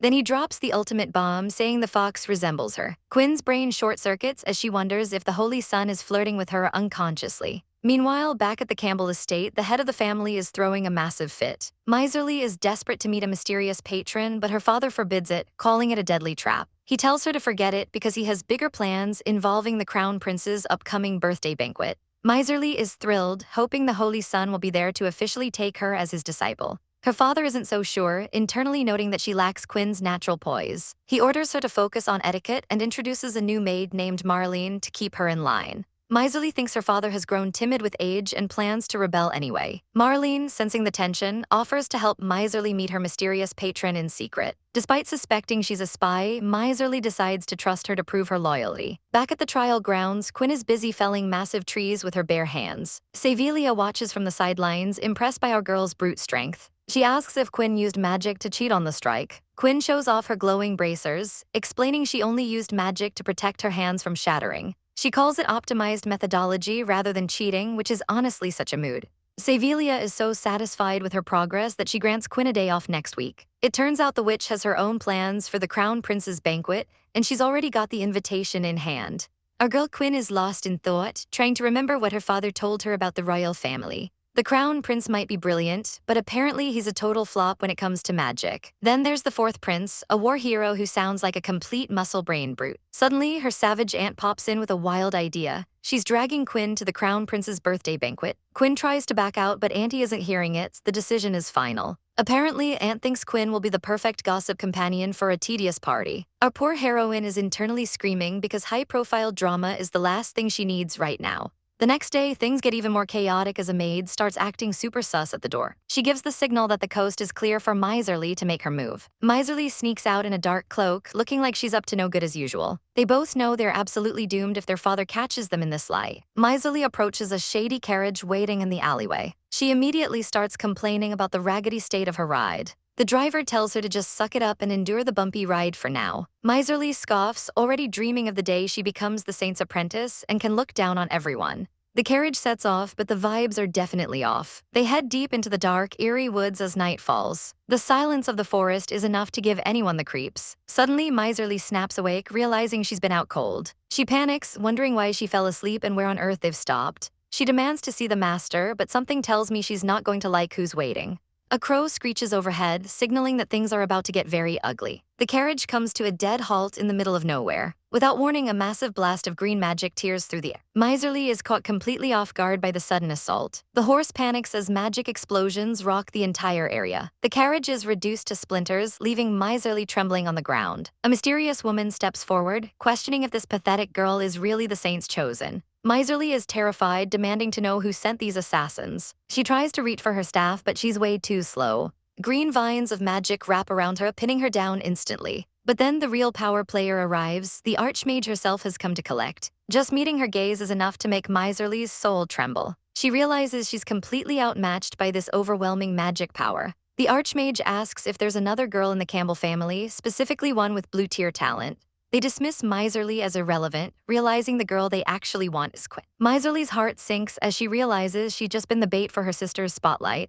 The jealousy is practically dripping off her as she realizes Quinn is the true target of interest. She stands alone in the forest, her pride absolutely shattered. She rages about why Quinn gets all the attention even without her powers. Desperate to stay relevant, she shouts out that she can help them find Quinn. The Archmage stops, giving her a look that says, "I'm listening." Miserly promises that she knows exactly how to get to her sister. She claims to know Quinn better than anyone in this world. The Archmage is skeptical, wondering why she should trust a traitor. Miserly's mask slips as she admits she wants to crush Quinn and take her place in the spotlight. The Archmage finds her petty revenge interesting enough to play along with. She grabs Miserly by the chin, warning her that failure is not an option in this partnership. To seal the deal, she tosses Miserly a high-level spell scroll as a little bribe. Miserly grovels to pick up the scroll, her greed taking over her fear. The Archmage walks away, the name Quinn now firmly etched in her mind. Miserly can't believe her luck, holding a precious high-level scroll in her hands. She smirks, convinced that she finally found the right ally to destroy her sister. Meanwhile, back at the Campbell residence, everything seems peaceful. But the shadows in the mansion are hiding more than just secrets. Quinn is heading back to her room, exhausted from her training. She catches a glimpse of a cloaked figure sneaking upstairs and stops dead. Her maid tries to play it off as exhaustion, but Quinn isn't buying it for a second. She looks toward Miserly's room, her intuition screaming that something is wrong. She knows her sister is probably brewing another chaotic scheme. Our girl decides she needs to stay alert. She can't afford to be blindsided now. She gets back to work, summoning her magic to keep her skills sharp. Suddenly, a super cute little white fox spirit manifests from her power. She uses her healing magic through the little guy, and the results are incredible. Quinn is amazed that the techniques Cyril taught her are actually this effective. She tries to play with the fox, but it gives her a totally unimpressed look. She swoons, thinking this little fox has the exact same cold personality as its master. Speak of the devil, Cyril appears right behind her, looking as handsome as ever. Quinn nearly jumps out of her skin, wondering how long he's been standing there. He just coolly confirms he arrived just now, acting like he didn't just scare her half to death. He looks absolutely stunning in his royal regalia, making it hard for Quinn to focus. She mentions that Aunt is planning to drag her to the palace today. Cyril reveals he's actually here to deliver a personal invitation to the Crown Prince's banquet. Quinn is stunned to find out the invitation is specifically for her and her alone. Our girl is shocked to find out the Emperor's invitation is specifically for her and her alone. Cyril explains that the big boss doesn't care about the toxic Campbell family. He wants to see the saint's future disciple in the flesh. This is huge because it means Quinn's identity is finally being recognized by the crown. She'll be granted the golden ticket to enter and exit the palace whenever she wants. Honestly, this is the perfect chance to gradually slip away from her family's suffocating control for good.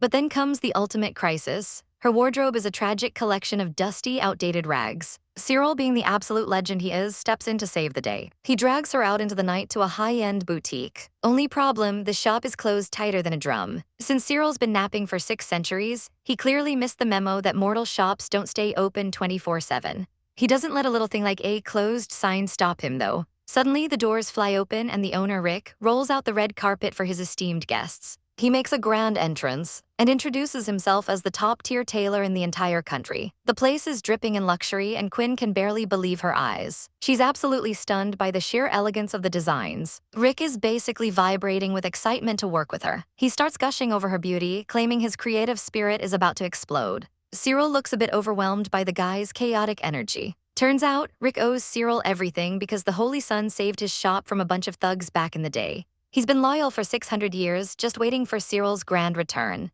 Cyril tells him to quit the dramatics and get off the floor. He tells our heroine to just pick whatever she likes without feeling pressured. Quinn catches a rare glimpse of Cyril looking actually flustered, which is a total win. Rick asks what kind of event they are prepping for. When he hears it's for the Grand Prince's birthday banquet, his eyes light up. He asks if Cyril is personally escorting our girl. Cyril casually confirms it. Rick's brain immediately goes to romance mode, and Quinn realizes he has completely misunderstood their relationship status. He promises to give them something they'll both be satisfied with, winking like a total matchmaker. And Quinn steps out looking like a literal goddess in a shimmering blue gown. The detail on the dress is insane. Rick is losing it over how perfect her figure is. He asks the saint what he thinks, and Cyril is left speechless. He finally manages to breathe out that she looks beautiful. He repeats it again, looking totally mesmerized. Quinn notices Cyril has also changed into a matching ensemble. He looks absolutely dashing in the coordinated blue suit. But wait, she realizes they're wearing the couple's set from the display case. Rick starts rambling about how the fabric is made from moth wings and divine scales, perfect for newlyweds. They look like a power couple straight out of a fairy tale. Quinn is internally screaming because they are definitely not newlyweds. Cyril quickly catches the vibe and suggests they pick something else. He looks a bit awkward as he adjusts his collar. Rick is devastated, but Quinn is secretly relieved because the couple vibes were way too strong. She catches Cyril's eye and tries to play it cool, saying they just need something a bit more subdued. Cyril agrees, even though he admits the gown actually suited her perfectly. He finally settles on an acceptable look while Rick goes to hunt for accessories. Rick asks her for her color preference, but Quinn's attention is snagged by something else. Her system starts pinging like crazy. She's found a high rebate item, a water-type divine beast crystal shard. These things are beyond rare. You're lucky to see one in a century. The value of a shard like this is literally priceless. Rick mentions it's not just pretty, it has powerful defensive enchantments that could save her life. Quinn stares at the glowing crystal. She decides to buy it on the spot, telling Rick to wrap it up as a gift. She's so thankful Cyril gave her that spatial ring earlier so she doesn't have to carry everything. Otherwise, she'd be lugging giant boxes across the city. As they wrap up, Cyril says he's heading back first. Quinn stops him in his tracks. She pulls out a gift box and hands it over as a token of her appreciation. She gives him a warm smile, and Cyril is genuinely stunned. Quinn watches him closely, hoping he likes it. Cyril is clearly touched. He says he never helped her expecting anything in return. He gives her a soft smile and promises to fetch her personally for the banquet. With a flash of magic, he teleports away. Quinn is left standing there, feeling a massive wave of guilt because she mostly did it for the system rewards. Our girl just finished her gift mission and received a reward that looks a bit too flashy for her taste. But wait, the system drops a bombshell. These aren't just gems, they're divine beast crystals. Our heroine's eyes widen as she realizes this gaudy accessory is actually a top-tier divine artifact. Talk about a glow up, she decides it's time to give this legendary gear a little test drive. She slips the necklace on, looking like absolute royalty. The moment she infuses a drop of fire magic, the room explodes into a literal inferno. The power is overwhelming, and for a second, our girl looks like a total fire goddess. But then reality hits. It's getting way too spicy in here. She's practically roasting. She manages to deactivate the artifact just before she turns her bedroom into a giant charcoal briquette. Her bed is a total goner, but at least she's still in one piece. Her poor maid rushes in, convinced there's been a disaster, only to find Quinn standing in a cloud of smoke. Our girl just casually mentions she might need a new mattress, while internally screaming about how close she came to a self-inflicted barbecue. Honestly, with this kind of protection, she's feeling untouchable. The surreal life of a system user is finally starting to feel real. She can finally stand tall, ready to face whatever chaotic drama the future throws at her. Look at that confidence, our girl is officially main character material. Fast forward 1 week and it's time for the big palace event. The trashy Duke is already barking orders, making sure everyone knows Quinn is supposedly a family embarrassment. Carver tries to stand up for her, asking why the eldest daughter is being sidelined like yesterday's news. But the Duke is a total hater, calling her a laughingstock just because she lost her talent. He even refuses to bring the younger genius because she's too young. The Duke shuts down any further talk, leaving Carver fuming. Meanwhile, the blue-haired snake is over there smirking, thinking she's already won the social season. She's even got a secret weapon, a magic-detecting mirror designed to expose Quinn's weakness. She's planning a total public execution of Quinn's reputation tonight. Talk about a petty villainous move. Carver is left wondering what the heck the head of the family is thinking, while lamenting the waste of Quinn's original brilliance. Back at the manor, the laughingstock is busy looking like a literal diamond. The maid is swooning because the gown fits our girl like a dream. Seriously, she is absolutely radiant. Quinn tells her worried maid to chill, no one is bullying her ever again. She grabs her secret divine necklace, ready to humble some fools. No one can bully her anymore, not now, not ever. Suddenly, a wild holy sun appears. Cyril shows up looking like a prince straight out of a fairy tale. Our girl notices something special. He's actually wearing the beast crystal shard she gave him. He had it refashioned just to match his aesthetic, and honestly, we love a supportive king. He's here to escort her personally, and instead of a flashy teleport, they're taking a carriage like a high society power couple. He's being extra attentive, making sure our girl feels like the queen she is. They arrive at the palace, and the place is crawling with nobles fighting for a scrap of attention. But Quinn's eyes are fixed on a very specific carriage. It carries the crest of the Helder family, the highest-ranking clan in the empire.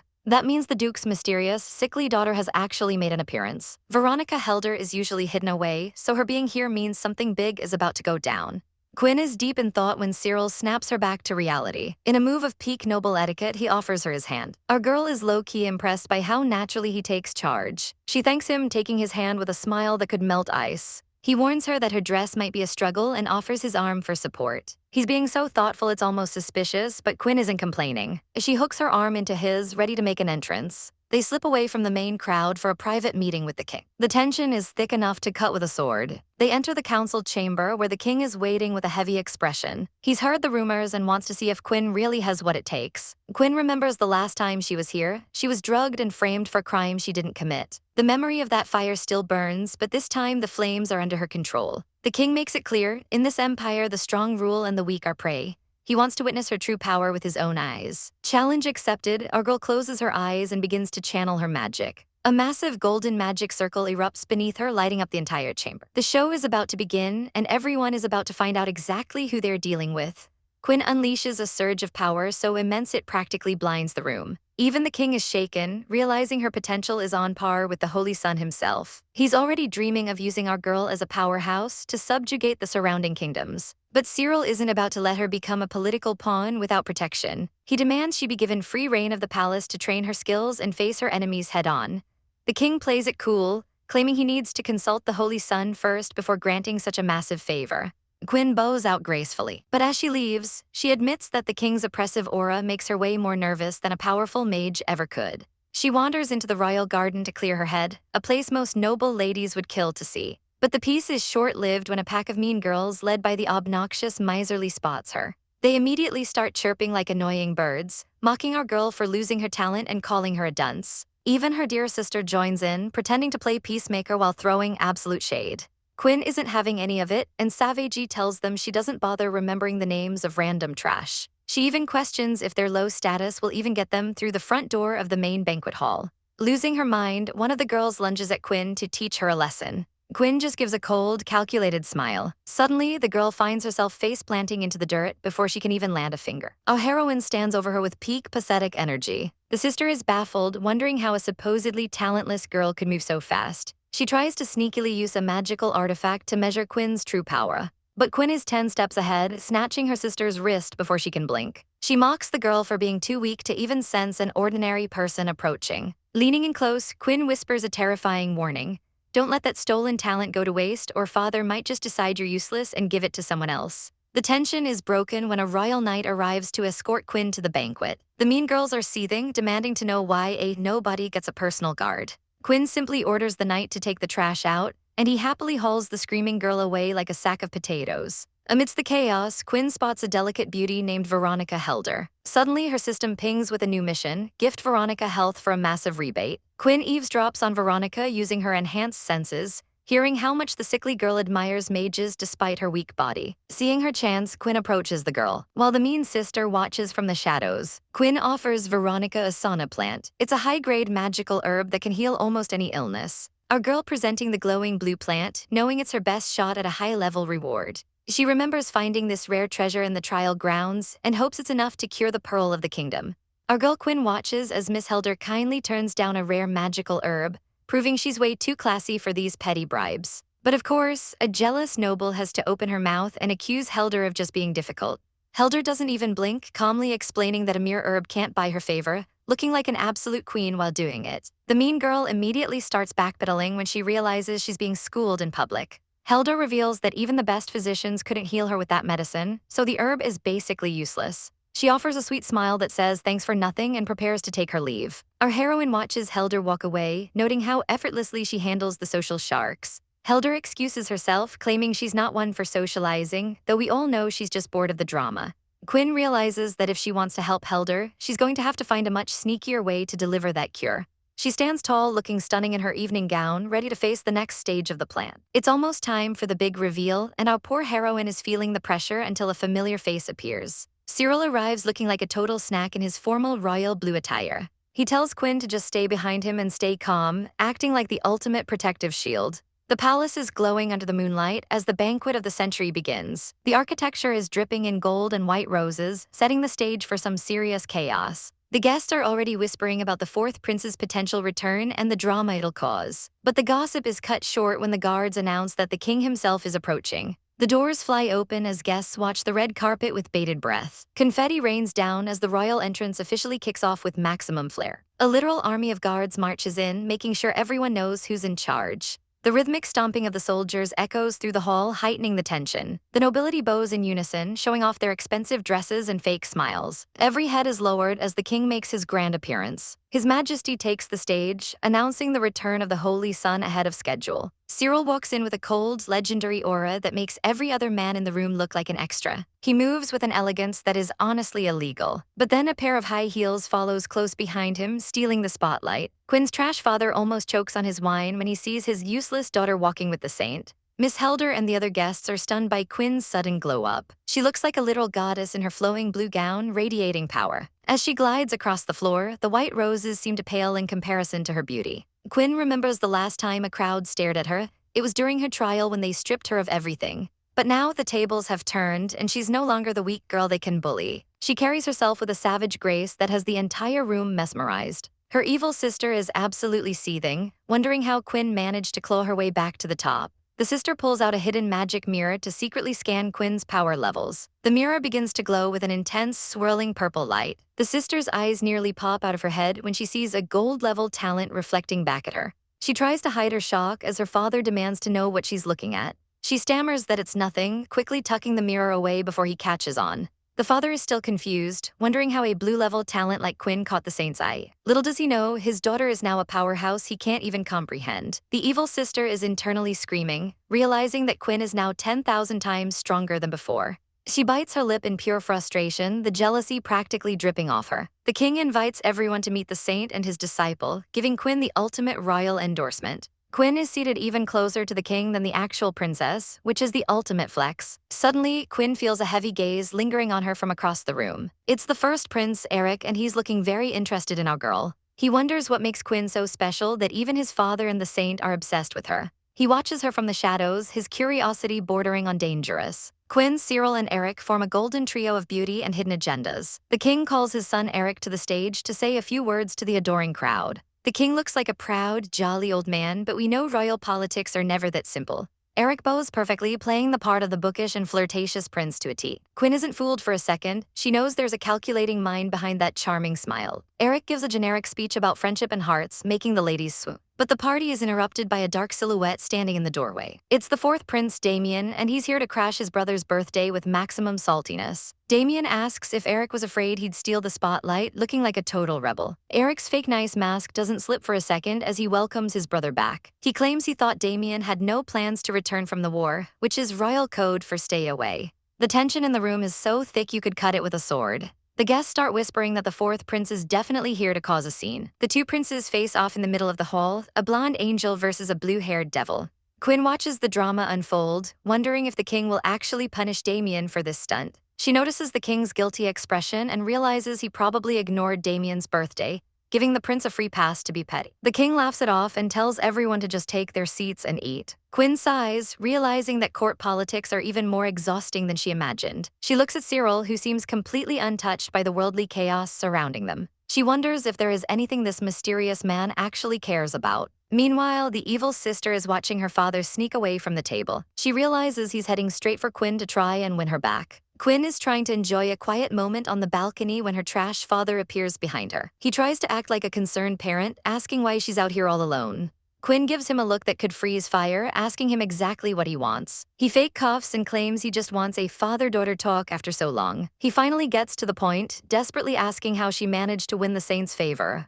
The old man is already sniffing around, curious how our girl managed to snag the Holy Son's favor. But Quinn isn't playing his games today, staring him down with zero warmth. She calls him out instantly, asking if he's actually worried or just trying to use her as a bridge to the Holy Son. Spare us the fake, loving father drama, because her trust shattered the second he publicly demanded she give up her gift. He looks like he's about to pop a blood vessel from the sheer audacity. Fine then, he officially disowns her, but Quinn doesn't even blink as he storms off. She knows this whole banquet is just a giant networking trap for the elite. While the high and mighty nobles swarm Cyril like hungry sharks, Quinn is perfectly happy with her infamous reputation keeping the pests away. She finally gets a moment of peace to herself, until a certain handsome Holy Son sneaks up to check if she's bored. Cyril finds the party just as suffocating and suggests they ditch this place for a walk. Our girl doesn't need to be asked twice, and they make their grand escape from the stuffy hall. But the quiet night is ruined when they spot a carriage and frantic servants screaming for a physician. Miss Helder has suddenly fallen gravely ill and the situation looks dire. Quinn recognizes the maid and stops her to find out what's going wrong. Apparently, the poor girl ran out into the cold trying to follow them, and her frail body just gave up. Cyril is skeptical about her motives, but Quinn knows she has to step in.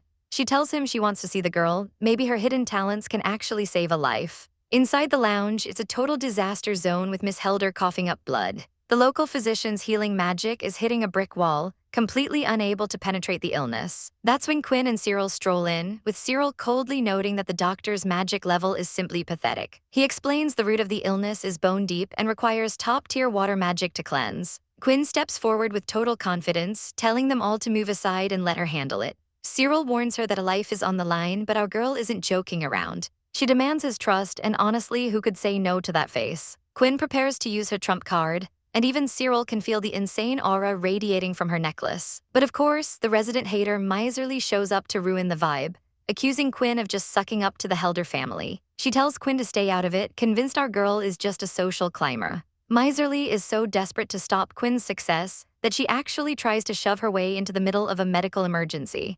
Quinn snaps that there's no time for this nonsense while the patient is literally dying. The maid demands a reason to trust her, so Quinn reveals the heavy hitters, a divine-grade water beast crystal. Miserly's jaw hits the floor, realizing the saint must have gifted Quinn something truly priceless. Consumed by jealousy, Miserly lunges forward to grab the necklace. But she's stopped dead in her tracks by a sudden wall of fire. Miss Helder's simple maid turns out to be a savage mage who does not play around. This badass level 3 great mage makes Miserly look like a total amateur. The maid bows to Quinn, begging her to save her lady, while telling Miserly to get lost before she embarrasses herself further. Quinn gives her a savage smirk as the trash is finally cleared out. With the room finally quiet, Quinn gets to work, channeling the purifying power of the water beast crystal. The magic swirls around the room, bright and intense. By combining it with the light beast crystal, she's doing something insane. She isn't just healing the girl, she's remaking her entire constitution to turn her into a mage. That way, any illness she has will naturally fade away forever. Cyril watches in awe as his apprentice pulls off a miracle. And just like that, the mission is a massive success, netting our girl a 100,000 times rebate and a legendary griffin's heart. She's confident the girl will be a fine apprentice once she adjusts to the new mana in her body. Quinn looks down at her own treasures, thinking about the legendary griffins. By the next morning, everything seems stable, and Quinn is relieved there are no adverse reactions. As she walks through the gardens with the handsome Cyril, the vibe is definitely dramatic. Cyril isn't just here for a stroll. He's curious why she went through so much effort to make the girl a mage. He points out that a basic crystal would have cured her, so why waste a rare high-tier one? Quinn plays it cool, claiming she has her own selfish reasons because kind people don't meet good ends. In reality, she's gaming the system, knowing that the higher the price she pays, the better her mission rewards will be. Cyril doesn't buy the I'm a villainous act for a second. Quinn finally admits that the girl truly longed to be a mage, and she felt responsible for her condition worsening. She truly believes this was the best choice for the girl's future. Cyril smiles, telling her that this kindness is her true heart. He drops some lore, explaining that such talent is actually a divine blessing from the gods. Quinn is shook. Why is he only mentioning this massive detail now? He explains that receiving a gift from the gods requires insane willpower and luck during a calamity. It's incredibly rare, yet what Quinn just did mimics that divine process. Quinn tries to laugh it off, saying she's nowhere near the level of a god. But Cyril gets close, touching her hand and reminding her that a mage's most important tool is compassion. He stares into her eyes, asking what she thinks his true heart is. Quinn is absolutely swooning and flustered by the proximity. He simply says his heart is to protect. Our girl realizes he's likely talking about how he saved the entire empire centuries ago. But then she realizes they are being way too intimate and starts panicking internally. She even catches herself admiring his pretty nice physique before scolding her own guilty hand. To break the tension, she quickly pivots to the griffin's heart. Cyril thinks it sounds like a potion or a rare beast crystal. Quinn realizes even the Saint Magus doesn't know the truth. Her system reveals it's actually a divine artifact that grants absolute resistance to physical damage, basically a cheat code for defense. However, the system's signal is flickering, making her feel like a mysterious presence is guiding her. Suddenly, the piece is shattered by a maid screaming at a little thief. The maid is aggressively manhandling a young boy named Asa, who's desperately clutching a box. Quinn steps in immediately to see what the chaos is about. Asa isn't backing down, calling the maid the real thief for stealing Quinn's things. The maid sneers, claiming the patriarch ordered her to throw all of Quinn's trash out. Cyril notes that Quinn's father has finally stopped pretending to care. But before anyone can react, Asa loses it and literally summons fire magic. He's protecting Quinn's crystals with everything he's got. The maid gets blasted back by the flames, absolutely terrified. Asa doesn't stop there, conjuring a golden shield to keep the haters away. Quinn is stunned. She had no idea this servant was a secret magical prodigy. The maid is shaking, but Quinn steps forward with that savage energy. She looks down at the servant with total contempt. She reveals the truth. Asa is actually the son of the fourth master and a dual-element mage of gold and fire. She demands to know who gave Amir made the right to yell at her master. The maid's face goes pale as she realizes she messed with the wrong kid. She falls to her knees, begging for mercy and pleading not to be reported. Quinn just gives her a cold, soul-piercing stare. She tells the woman to scram, leaving the maid terrified of losing her job. Asa immediately lights up when he sees Quinn, his anger vanishing. Quinn praises his beautiful magic, realizing he's been working incredibly hard. Cyril watches from the background, looking a little bit salty that this pipsqueak is getting all of Quinn's attention.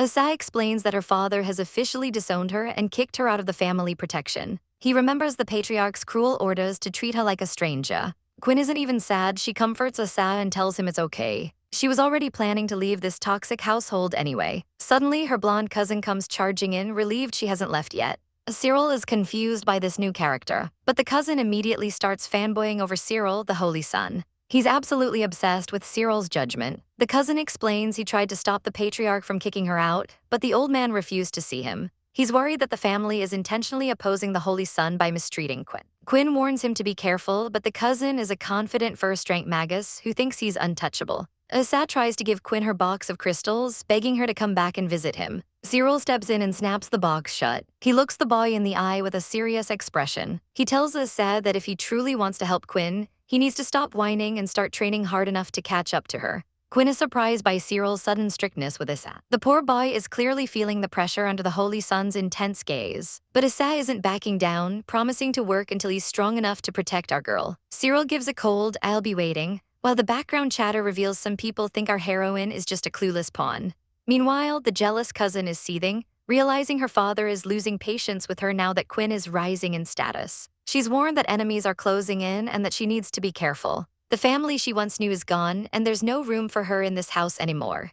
Quinn knows she has to stay sharp to avoid falling into the literal abyss her enemies are digging. One wrong move and it's game over. Cyril notices her drifting off and snaps her back to reality. Without a word, he grabs her arm and leads her away from the crowd. She screams about how high in favor Quinn's allies are right now. The maid begs for mercy, but the cousin is only worried about her own skin and her father's wrath. She's shaking, knowing her position is hanging by a thread. The maid suggests reaching out to that mysterious backer they've been keeping in their back pocket. The cousin hesitates, wondering if this figure is actually powerful enough to tip the scales. The maid looks like she's seen a ghost. But then a devious plan forms. If Quinn has the Holy Son, she has someone even more terrifying. She decides she won't just send a letter, she's going to handle this meeting in person. She gives the maid a chilling look, telling her she's not entirely useless yet. The poor girl grovels, thankful she's not being sent to the gallows. Back with the main couple, Cyril leads Quinn into a room he keeps at the palace. It's a stunning, vacant suite that he's now giving her full access to. Quinn spots something tucked away in the corner. The color looks incredibly familiar, sending a jolt through her. She moves toward the box, her heart racing. Inside is the gorgeous blue couple set she thought was gone. She stares at the intricate design, unable to believe her eyes. She asks Cyril if he secretly bought it behind her back. Our girl is blushing like a tomato as the realization hits. Cyril tries to play it cool, claiming he just didn't want anyone else wearing the matching set.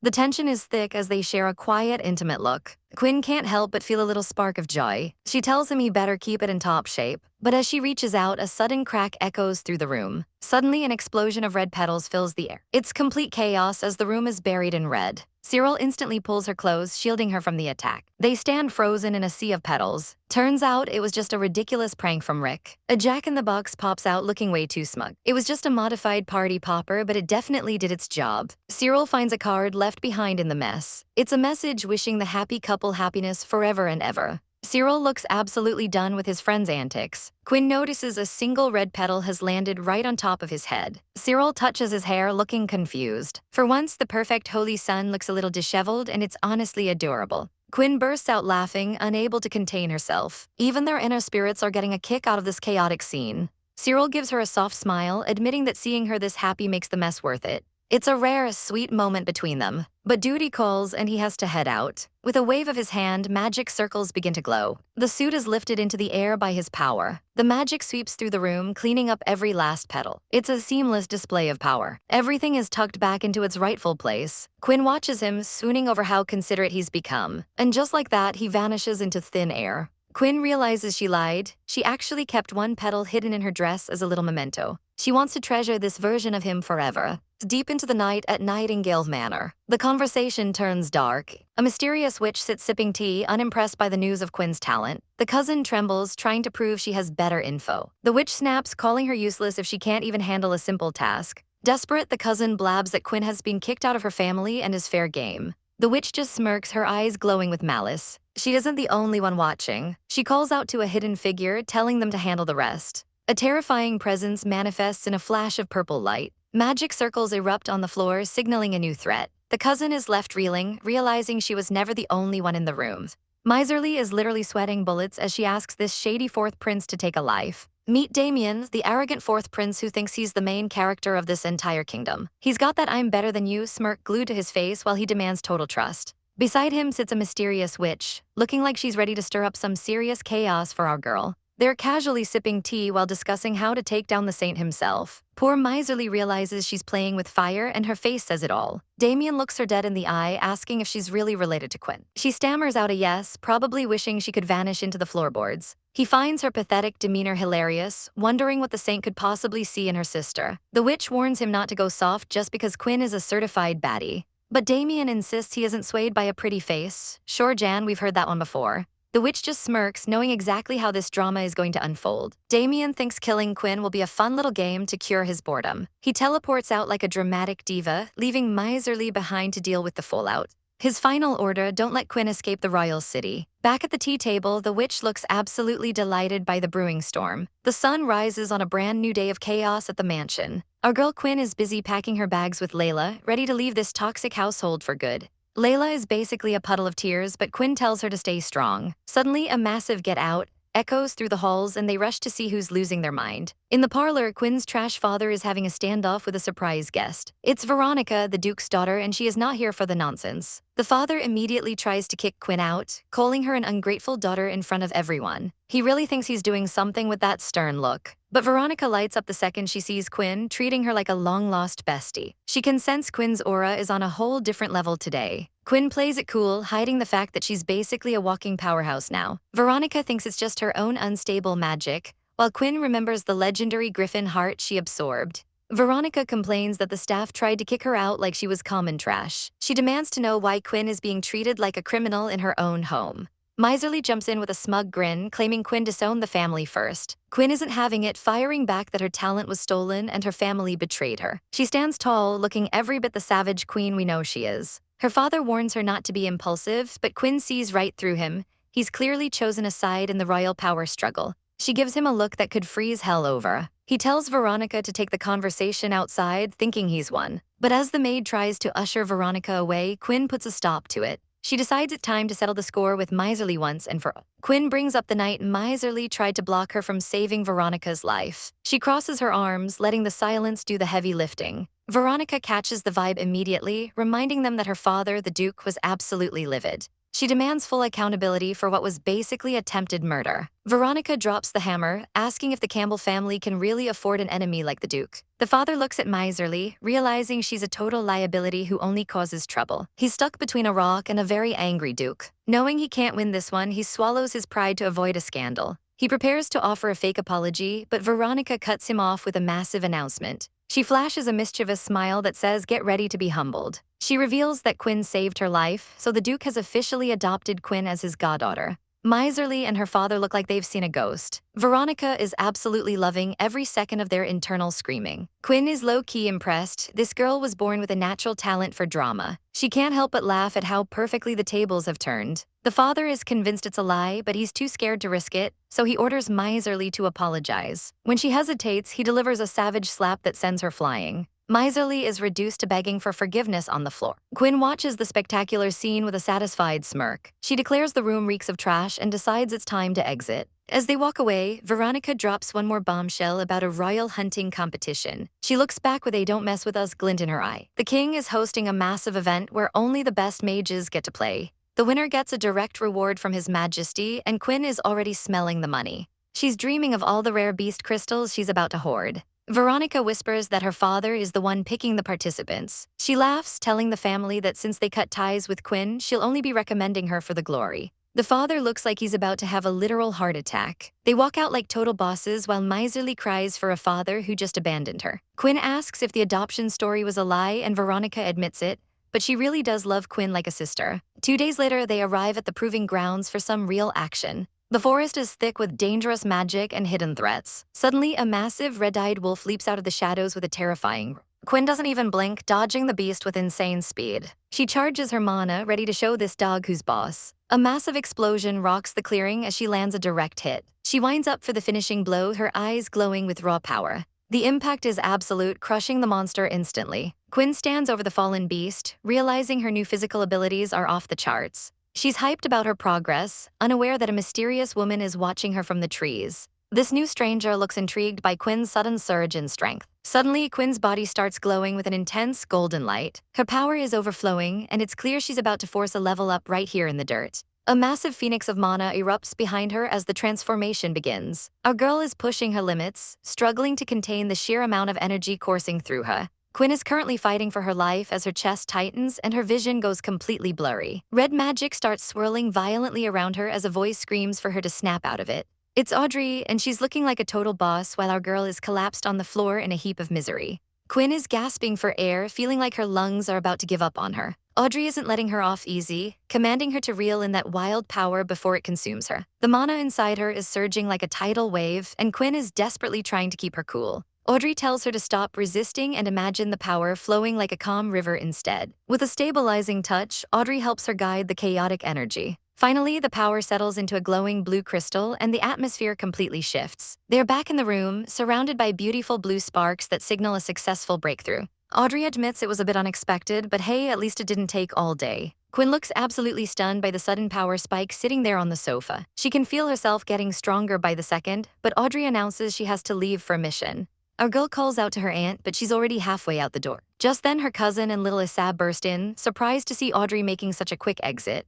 Issa is practically vibrating with excitement to see his favorite sister, Quinn, again. Quinn wastes no time and asks for the tea on the upcoming Imperial hunting tournament. Audrey is surprised she even signed up, but Quinn explains she's bringing the boys along as her plus ones. Look at those sparkly eyes. The boys are absolutely living for the chance to go on an adventure. Her cousin gets a little too close for comfort, sniffing out her new power level until she has to tell him to back off. It turns out our girl is officially an Archmage level 9, which is honestly terrifyingly fast. Audrey starts dropping the intel, explaining that the first test is all about raw individual strength. But the second part is what really matters, team collaboration. Her cousin wonders if they should start planning, but teams might be drawn randomly on the spot. The location is the Monster Forest, a place so dangerous that most people don't even make it to the center. We're talking high-level magical beasts that would make a normal mage faint on sight.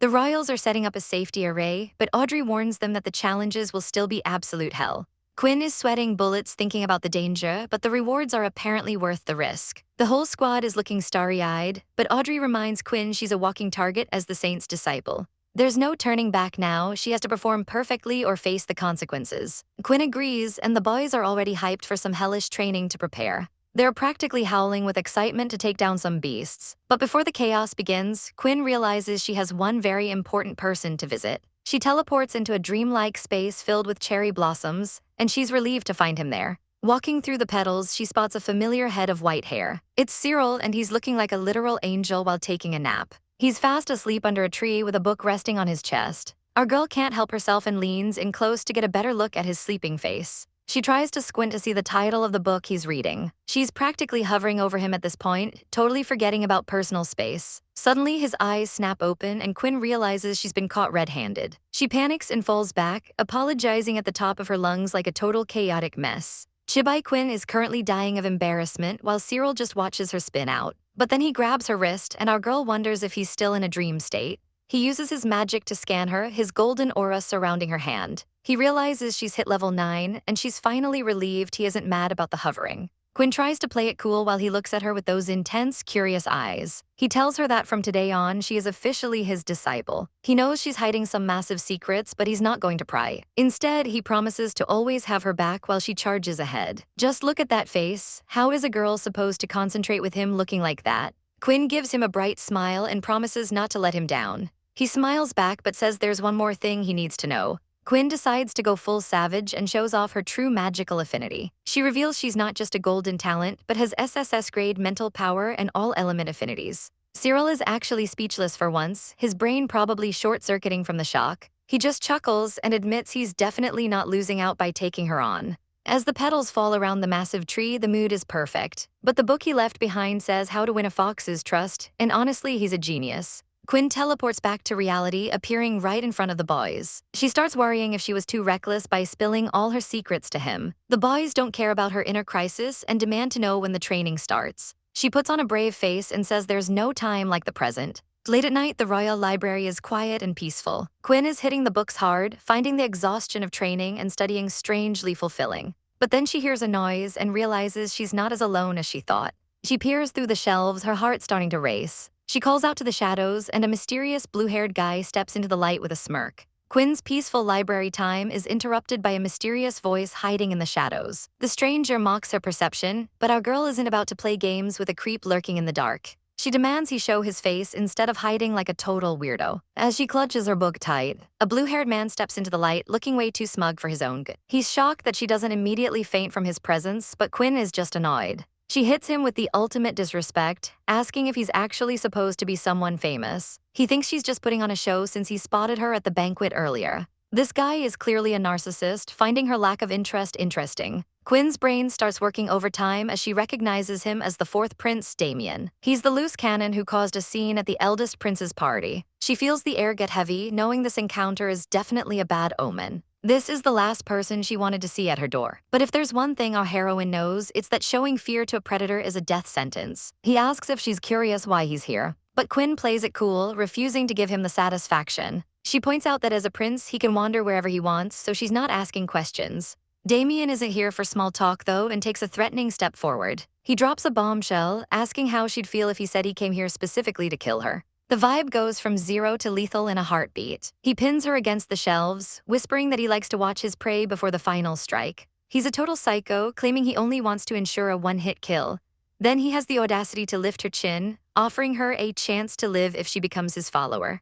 Quinn has had enough of this drama and snaps at him to show some damn respect. She unleashes a wave of ice magic right in his face. She manages to trap the prince in a solid block of ice. But before she can even catch her breath, the ice starts to spiderweb with cracks. Damien shatters the seal instantly, and Quinn realizes he's way faster than any human should be. He's actually impressed that she casts such high-level magic without an incantation or even a wand. He casually brushes the frost off his shoulder like it's nothing. Now he's more than curious, he's obsessed. Quinn realizes the terrifying truth. There wasn't a single drop of mana fluctuation when he broke out. He shattered her strongest seal using nothing but pure raw physical strength. He decides to leave for now, noting that killing her here would be too messy for his plans. As he walks away, he stops just long enough to touch her shoulder. He whispers one last chilling, "I really like you," into her ear. Once the sound of his boots fades away, Quinn is left alone in the cold hall. She finally lets out the breath she was holding, trembling from the near-death experience. She knows if she had shown even a second of weakness, she'd be a corpse on the floor right now. Why is he targeting her? Is he the secret power behind that snake able? She recalls the faces of her enemies, wondering how deep this conspiracy goes. One thing is for sure, Damien didn't just confess his love. He just declared the start of a hunt, and Quinn is the target. Determined not to be anyone's victim, our girl heads to the outskirts of the monster forest to level up. She starts blasting the terrain with everything she's got. Her magic is becoming absolutely savage. She freezes the entire landscape in a blink, then follows up with a massive earth bind that shakes the ground. The explosions are so loud they probably woke up the neighboring kingdom. She tops it off by calling down a literal rain of fire. Quinn is pouring all her frustration into her staff, creating a blast zone that looks like the end of the world. Her cousin Carver is watching from the sidelines, wondering if she accidentally ate a crate of explosives for breakfast. Even little Asa is worried his big sis has finally lost her mind. But Quinn knows that anger isn't enough. She needs to become the ultimate hunter. Suddenly, her system pings with a new rebate notification for some high-tier items. Just then, Veronica appears, looking bright and bubbly as ever. She's carrying a fancy gift box and insists that Quinn treat her like a real friend. They bond over the bad guy they took down together while Carver and Sa look on. Veronica is proud to announce she's already reached level 5. She presents the gifts her father, the Duke, prepared specifically for Quinn. Inside are the exact potions and the bracelet the system just flagged. Quinn graciously accepts, but asks if she can distribute them as she sees fit. Veronica doesn't mind at all. Quinn immediately hands the mana recovery potions to Carver and gives the advanced potion to Asa so he can hit Archmage level. Veronica is stunned that Quinn is giving away such precious treasures, but our girl knows that a stronger team means a better chance at surviving the upcoming tournament. She keeps the bracelet for herself to satisfy the system task. Veronica is moved to tears by Quinn's selflessness. With the friendship solidified, Quinn asks for one more favor. She needs every bit of intel Veronica has on the princes. Veronica leans in, ready to spill all the royal tea. The death threat from the fourth prince is looming over her head like a dark cloud. But our girl isn't about to hide like a turtle. She's taking the initiative to stay alive. Looking at her bracelet, she knows she needs more power and fast. She arrives at the magic shop her cousin mentioned before. The shopkeeper welcomes her with open arms, but he immediately spots the Azure Guardian bracelet on her wrist and starts drooling over the rare artifact. Since he clearly knows his stuff, she decides to play along. She asks if he has any scrolls with serious attack power. He's more than happy to show off his inventory. He presents the Thousand Blades scroll, and our girl's system immediately pings it as a prime rebate target. An intermediate gold element scroll, not bad. But the price tag is a whopping 1,000 crystals, so she pretends she didn't bring enough cash. Panicking at the thought of losing a sale, the shopkeeper says the price is totally negotiable. He's so desperate for that bracelet that he offers a trade. She plays hard to get, making him drop the price all the way down to 200 crystals. She keeps him sweating for a second longer. Deal, she gifts him the bracelet, and the system rewards her with a massive haul of potions and invisible earrings. Under the cover of night, she checks her latest reward from the gift task. It's an advanced dual-element scroll called Angel's Afterimage. She plans to give the other scroll to Asa later, but first, she wants to test this new power. Even with her SSS-level mental power, this is going to be a heavy lift. She activates the scroll, and a blinding light begins to swirl around her. The spectral image of an angel begins to take shape. It's exhausting, and she realizes she needs a lot more practice to handle this kind of magic. She knows she has to keep pushing her limits. Later at the Royal Library, she notices some mysterious scrolls left on her table. There's a note tucked inside. As she touches the paper, she finds a message from Cyril saying these scrolls are perfect for her current stage. Our girl is genuinely touched that he went out of his way for her. She's practically vibrating with joy over these new toys. These scrolls look like they were freshly written just for her. She remembers how helpful Cyril's teleportation ability was during their last encounter. She decides to dive right into the light element transformation magic. In a flash of pink energy, our heroine transforms into an adorable little fox. She greets her little fox companion, though the spirit is as standoffish as ever. She decides to skip the chat and hit the books instead, keeping the fox close by while she studies.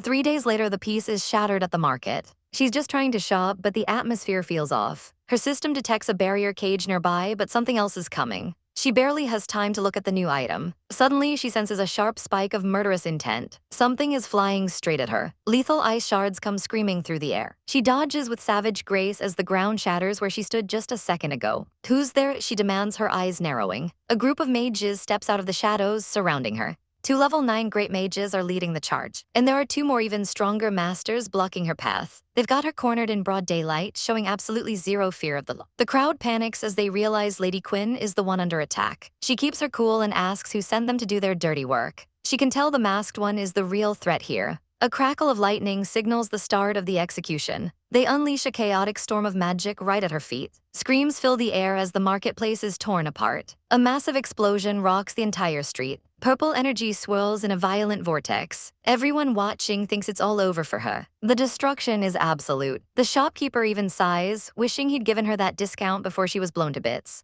But as the smoke clears, the crowd gasps in disbelief. The masked mage can't believe his eyes. Our girl is standing there perfectly fine, protected by a glowing golden barrier. She gives them a savage smirk, telling them their puny attacks are completely ineffective. Meanwhile, Cyril is having a tense tea time at a grand mansion. A pink-haired witch is trying her best to flirt with him. She tries to bait him, asking about his scrawny little apprentice. She even gets bold, telling him that ripe fruit is the sweetest. Cyril isn't buying whatever she's selling and gets up to leave immediately. He's clearly had enough of her games. She demands that he stop right there. Her patience is wearing thin as he ignores her charms. She tries one last time to get him to stay for a walk in her renovated manor. She even threatens to act like she never knew him if he walks away now. In a fit of rage, she shatters her teacup against the table. Back at the market, the dust has finally settled. Our heroine stands tall in the middle of the wreckage, looking absolutely unbothered by the assassination attempt. The dust clears, and the crowd is absolutely losing it because our girl is standing there without a single scratch.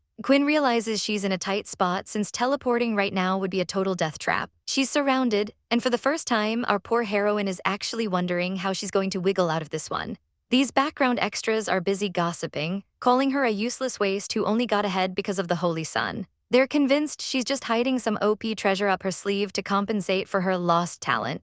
Suddenly, a blur of light streaks across the battlefield, leaving everyone blinking in confusion. Quinn shuts them all up by unleashing wood magic without even needing a wand or a single word of an incantation. The assassins try to slice through with ice blades, but they are in for a rude awakening. Her vines are built different, and no matter how hard they slash, they can't even make a dent. With a savage flick of her wrist, she entangles the entire group in a glowing green prison of thorns. Our girl decides it's time to stop playing around and show these fools what a real grand mage looks like. She calls down a literal meteor fire rain, turning the sky into a beautiful, burning nightmare. Massive orbs of flame descend, and the heat alone is enough to make anyone swoon from pure terror.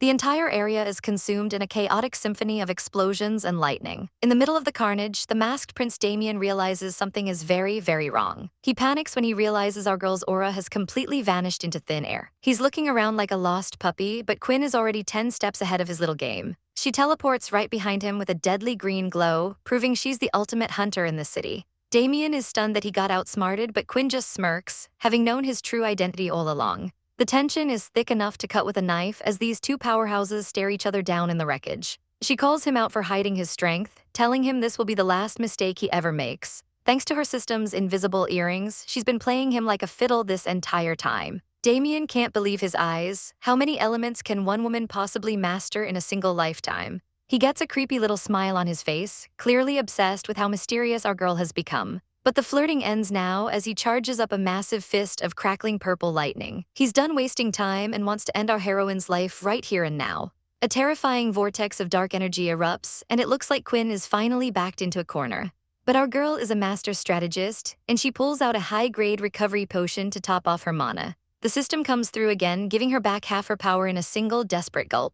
She tosses the bottle aside with zero chill, ready for the second round of this deadly duel. Meanwhile, far away in a peaceful garden, the Holy Sun is having a lovely stroll with a suspicious pink-haired witch. Suddenly, he stops dead in his tracks, his eyes widening in pure shock as he feels a disturbance. His ring is vibrating like crazy, signaling that Quinn is in mortal danger somewhere in the city. The witch tries to act all innocent, asking him why he's suddenly so tense during their walk. She's looking elegant, but we all know she's probably the one who pulled the strings for this ambush. She offers to help him, claiming she's only doing it for his sake, but he's clearly not buying her act. He tells her he can handle it himself and prepares to rush to his disciple's side. The witch watches him go with a dark smile, hoping that Damien finishes the job before he arrives. She looks down with a cold, calculating gaze, clearly plotting something devious for the aftermath. Damien is getting frustrated, screaming about how hard our girl is to actually kill. Quinn is barely holding on, her mana shield flickering under the intense, crackling pressure. A blinding light consumes the battlefield as the two massive powers collide in a shockwave. The ground shatters as Damien unleashes even more lightning, acting like a total lunatic in his desperation. His allies are screaming at him to actually aim before he kills them too, but he's completely lost his mind. Quinn calls him a madman, struggling to find a single opening in his chaotic, lightning-fast assault. She realizes she can't keep stalling and needs to end this before she's completely surrounded by the guards. Damien just laughs, his eyes glowing with a terrifying manic energy that spells certain doom. He charges up one final, devastating blast to finish her off once and for all. Quinn is trapped behind her vines, and it looks like the end of the road for our poor heroine. The vines start to shatter under the weight of the dark magic, leaving her totally exposed. Desperate, she chugs 4 recovery potions at once, determined to go all out with her last bit of strength. Her body starts to glow with an overwhelming, blinding amount of mana. Damien notices she's forcing a mana burst and rushes in to stop her before she can finish the spell. He taunts her, saying her wind-up is way too slow for close-range combat. He's inches away from her face, ready to deliver the final blow to her chest. But suddenly, he freezes, realizing he's just stepped right into her most dangerous trap yet. The air itself seems to tremble as a massive, celestial presence begins to manifest over the city. A giant golden finger reaches out, stopping his lightning attack with effortless, divine grace. Damien is shaking, wondering how on earth she could possibly be this fast. Behind Quinn, a massive angelic afterimage appears, looking like a literal goddess of war. They wonder if she's reached Archmage level in an instant or if her mental power is just off the charts. Quinn stands there looking divine, while her angelic avatar towers over the entire district. The light is so blinding that the commoners can only stare in awe at the sky. Everyone drops to their knees, feeling the sudden urge to worship the deity that has descended. Even from behind, the sheer scale of the magic is absolutely breathtaking and terrifying. The giant angel looks down at the tiny, insignificant humans below with total, silent judgment.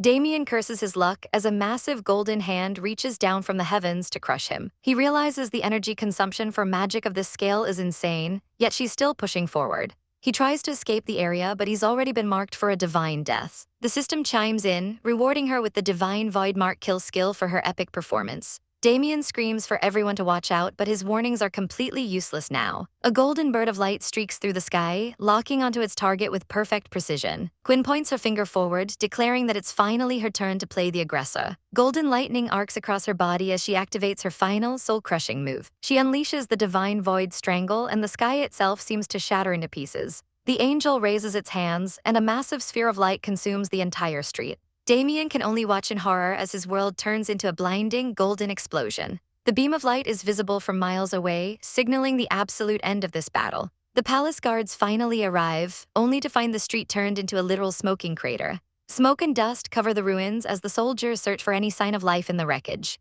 They find Damien on his knees, completely defeated and looking like he's seen a ghost. He admits that he totally underestimated her, his pride shattered along with the pavement. Quinn stands over him, whispering that she won before her strength finally gives out. Our girl is a mess, covered in dirt and blood, but she's never looked more savage or powerful. She collapses in the middle of the street, leaving the crowd wondering if she's even still alive. The rumors are flying that the Holy Sun didn't even lift a finger to save our girl, letting her rot in the dirt while the guards swarmed the area. But as Quinn finally opens her eyes, she's greeted by the cutest little fox like you've ever seen. Meanwhile, the king's men are scrambling to report the chaos, completely unaware that their target is already awake. Back at the villain's lair, this pink-haired menace is absolutely losing it, calling her subordinates useless trash for failing the assassination. She's seething with pure rage as she realizes her plan went up in smoke. Her blue-haired lackey tries to calm her down, pointing out that the Holy Sun never even showed his face during the fight. They're starting to think Quinn is just a disciple in name only and doesn't actually have his protection. But our villainess realizes that the phrase, "one person is enough," actually meant the Holy Sun had total savage faith in Quinn's power. Now that the king is investigating the attack seriously, things are getting spicy and difficult for these snakes. They need a new plan to take her down before she gets too strong. The blue-haired subordinate suggests the upcoming imperial hunting competition as the perfect opportunity for another accident.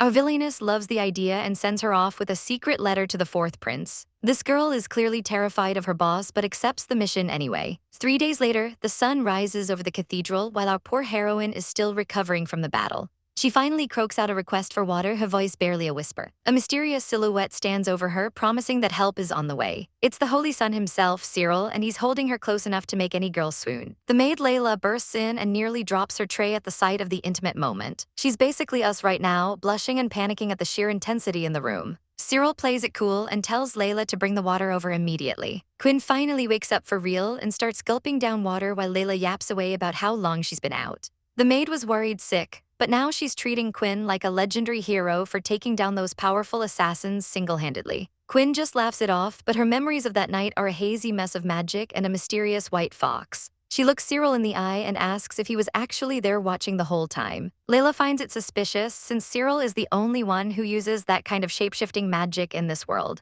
She even calls him out, asking why he didn't step in sooner to save Quinn from getting into such a sorry state.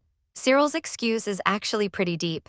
He says it was her battlefield and she needed the opportunity to prove her worth to everyone. He gives her a gentle head pat, leaving Layla feeling like the ultimate third wheel. Cyril tells her to focus on resting while Layla takes care of her every need. Once he leaves, Layla starts gushing about how much the Lord Saint cares, even though he looked like he was in a terrible mood while she was unconscious. Apparently, he personally went to Fire Scorpion Valley to find magic medicine just for her. Quinn's heart sinks because she knows that place is full of fire poison, which is basically kryptonite for Cyril's old injuries. She remembers the nasty burns on his hand and realizes he literally risked his life to save hers. She's so lost in thought that Layla has to snap her back to reality. Quinn decides to keep this secret to herself for now, needing to find a chance to ask Cyril about it personally. She asks if the assassins were caught, but Layla explains only 2 bodies were left at the scene. The king even sent over a mountain of gold as an apology, but Quinn knows Damien is the real mastermind. She just needs the evidence to prove he's the one pulling the strings before she can strike back. Over at the palace, Prince Eric is strutting through the halls looking like royalty. He runs into his brother Damien and decides to drop some truth bombs. Eric mentions that the investigators found traces of lightning magic at the scene,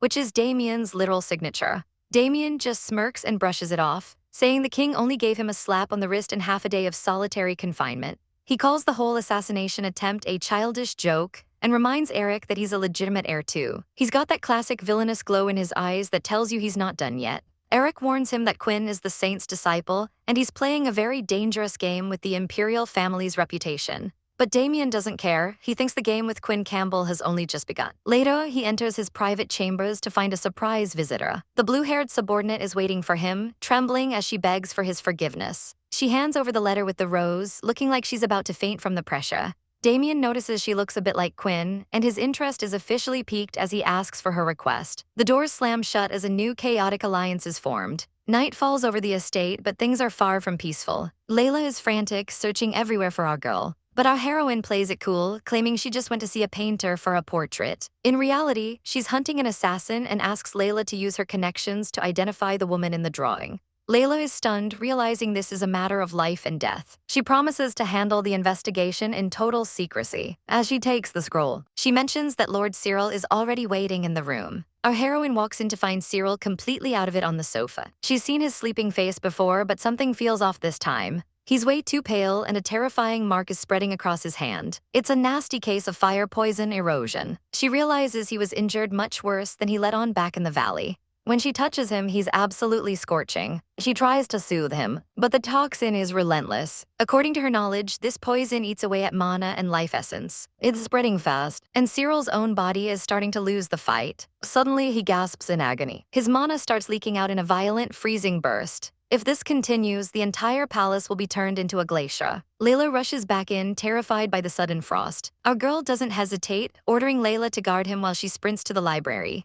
Conventional magic is useless here and she needs a miracle. She slams her fist in frustration, knowing Cyril doesn't have much time left. That's when a mysterious piece of parchment flutters out from a book. She grabs it, hoping for a lead. It's a forbidden life and death contract that binds 2 souls together. The catch, aside from the ritual, it requires a kiss to seal the deal. She's shook, but Cyril is dying, so she tosses her hesitation out the window. Even in her chibi panic mode, she knows she has to act. The frost is already consuming the entire wing. She charges back into the frozen room, finding Layla collapsed on the floor. She begs Layla to hang on, while Cyril continues to mutter in his delirium. He's calling for the saintess, desperate for any kind of salvation. She won't let him slip away. After making Layla comfortable, she begins the forbidden incantation, offering her own life to save his. She vows to endure his pain with her own power, swearing upon her very soul. She declares that their fates are now officially intertwined. From this moment on, they are bound. A massive magic circle erupts around them. The contract begins to glow with blinding intensity. There's only one final step left to take. She looks at his sleeping face, refusing to lose him to the darkness.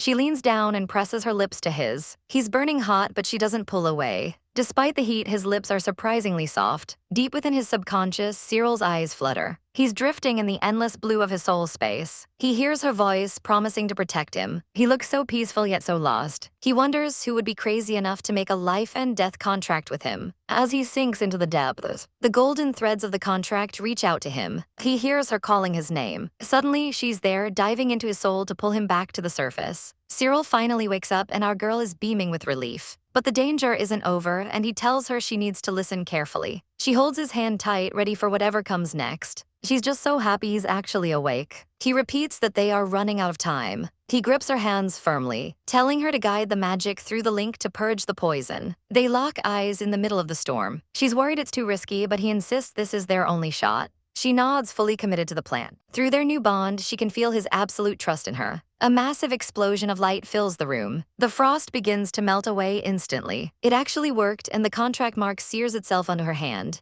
Their souls are now one, for better or for worse. Quinn stares at her palm in awe as the glowing seal confirms the impossible. It actually worked. The terrifying fire poison that's been a death sentence in the records has finally been cleared from her system.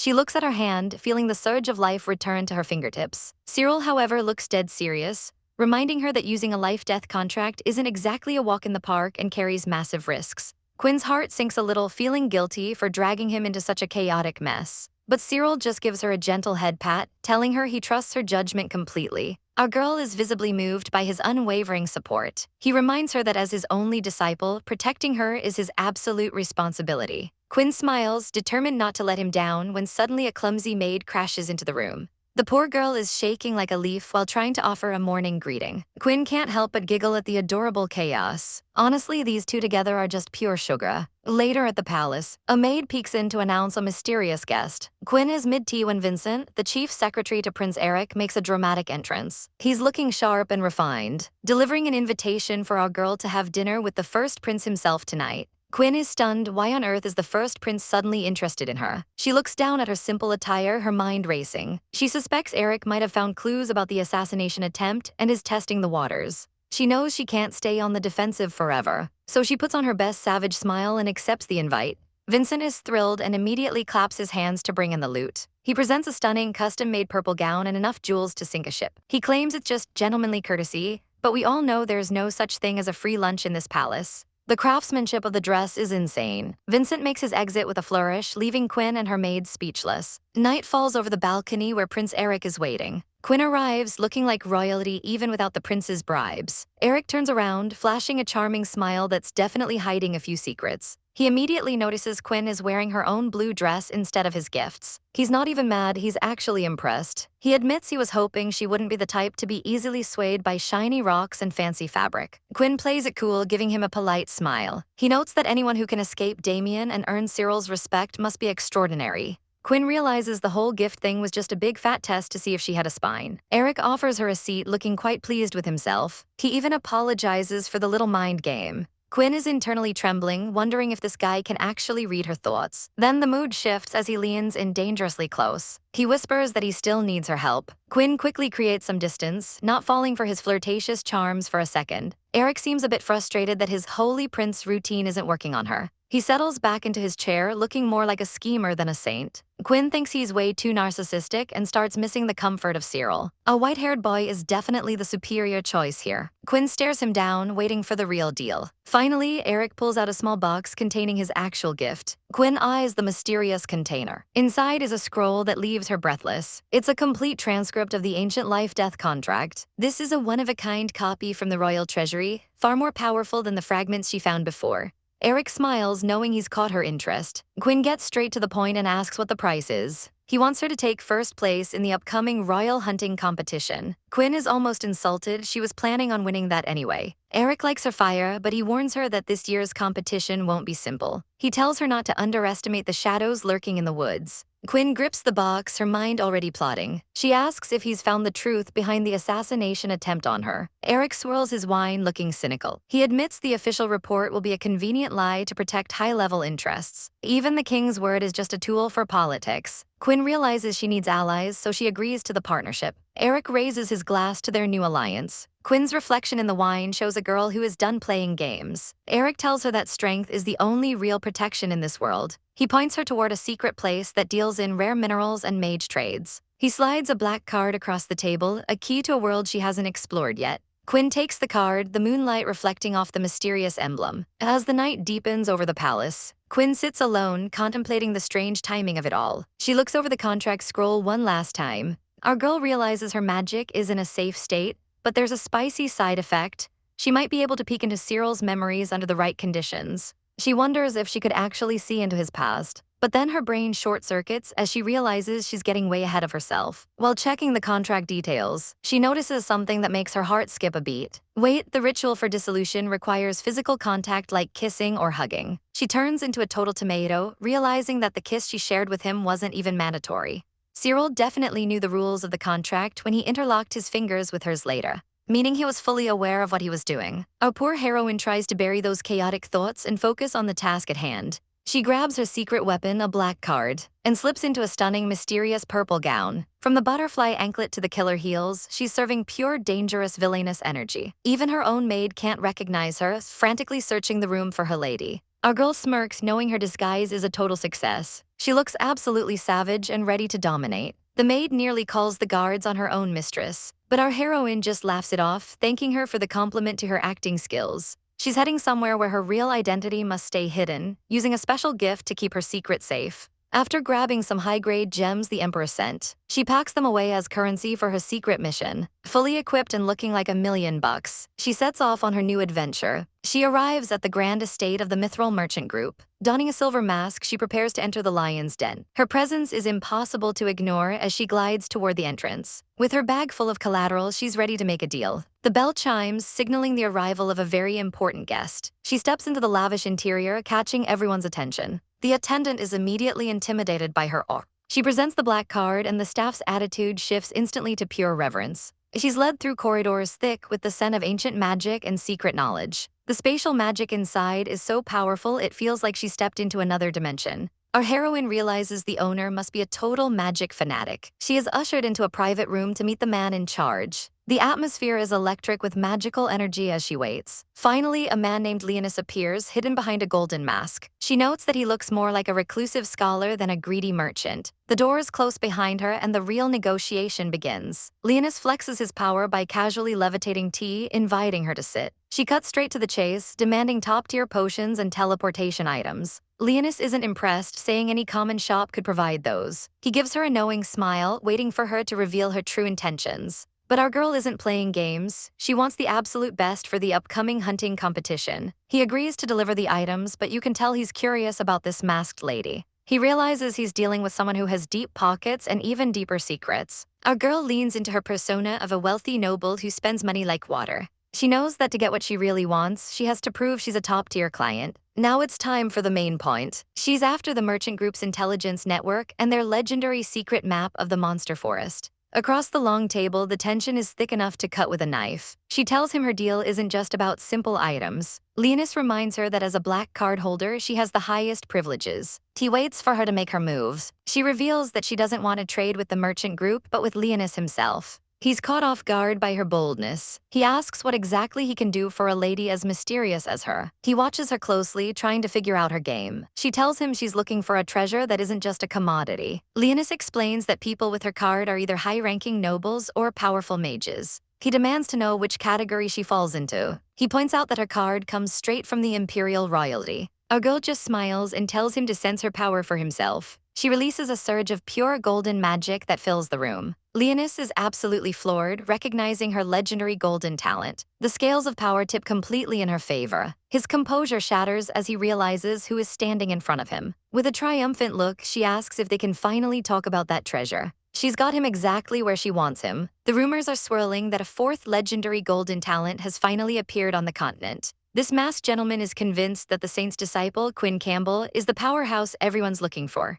Our girl sits there in her gorgeous purple gown, playing it cool while he tries to figure out if she's the mysterious witch. He's practically holding his breath as he waits for her to confirm his suspicions. When she doesn't deny it, he's absolutely delighted to be in the presence of greatness. Little does he know, his assumptions are totally off base, but our girl isn't about to correct him. He starts gushing about how kind she is despite the cold rumors, and she just drinks her tea like the savage queen she is. She knows her disguise is working perfectly, and she's playing this man like a fiddle. Honestly, she was just taking a gamble on this meeting, but the payoff is looking better than she ever imagined. Suddenly, the system pings with a massive alert. The item in the box is a fragment of the sacred Luo ancient tree map. Our heroine is internally screaming because this priceless treasure just fell right into her lap. 3 days pass in a blink, and Quinn has been busy moving her pieces across the board. Her staff reports that everything has been delivered, and the local masters are practically weeping with joy over her generosity. Master Asad is so moved that he vows to work even harder just to prove he's worthy of her kindness. Her maid is a bit confused about why they took such a long, suspicious detour to deliver the goods, especially since the merchant group was acting like they were serving royalty. Quinn just waves it off because she has much bigger fish to fry. She's currently obsessed with a piece of tree bark that looks like literal trash to anyone else. Even through a magnifying glass, it just looks like a crusty old log. But the system doesn't lie, and its rebate value is a staggering 10. She remembers the masked man's shock when she recognized it as a map at first glance. He's been holding onto it for a century, and he's the only one who knows it's linked to a god-tier artifact hidden in the monster forest. Legends say the forest is crawling with terrifying eyes that watch your every move. He warns her that even the most powerful mages couldn't sense a single drop of mana from this fragment. He practically begs her to let him know the truth if she ever unlocks its secrets. But there's no time for research because the day of the great hunting competition has finally arrived. The gathering area at the edge of the monster forest is buzzing with anticipation. A massive teleportation platform is ready to spit these students into the mouth of danger. Field is looking hyped, finally feeling like he's part of a real adventure. His friend tries to act tough, teasing him about being scared. They're having a grand old time until the resident mean girl, Miserly, shows up to ruin the fight. She immediately starts talking trash, wondering where Quinn is hiding. The crowd starts looking around, noticing our girl is fashionably late. Some of the guys start whispering that she's probably too chicken to show her face. They're convinced the saint has already regretted taking her as a disciple. Miserly puts on her best concerned sister act, pretending to pity Quinn for being a family-less loser.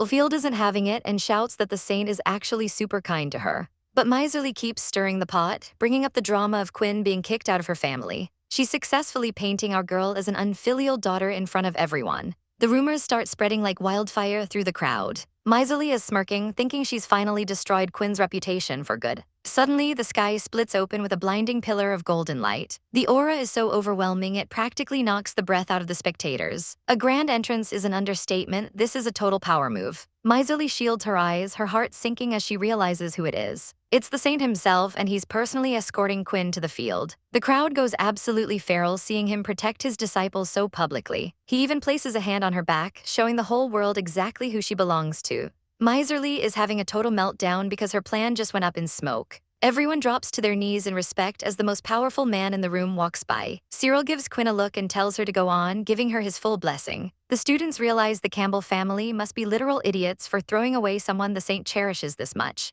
Ulfield is practically swooning, his respect for the saint reaching new heights. He's just glad all those jealous haters finally got their mouths shut. Quinn thinks back to how Cyril was waiting at her door first thing this morning, insisting on seeing her here. They walk into the competition like the ultimate power duo. Meanwhile, Miserly is left in the dust, literally biting her fingers in a jealous rage.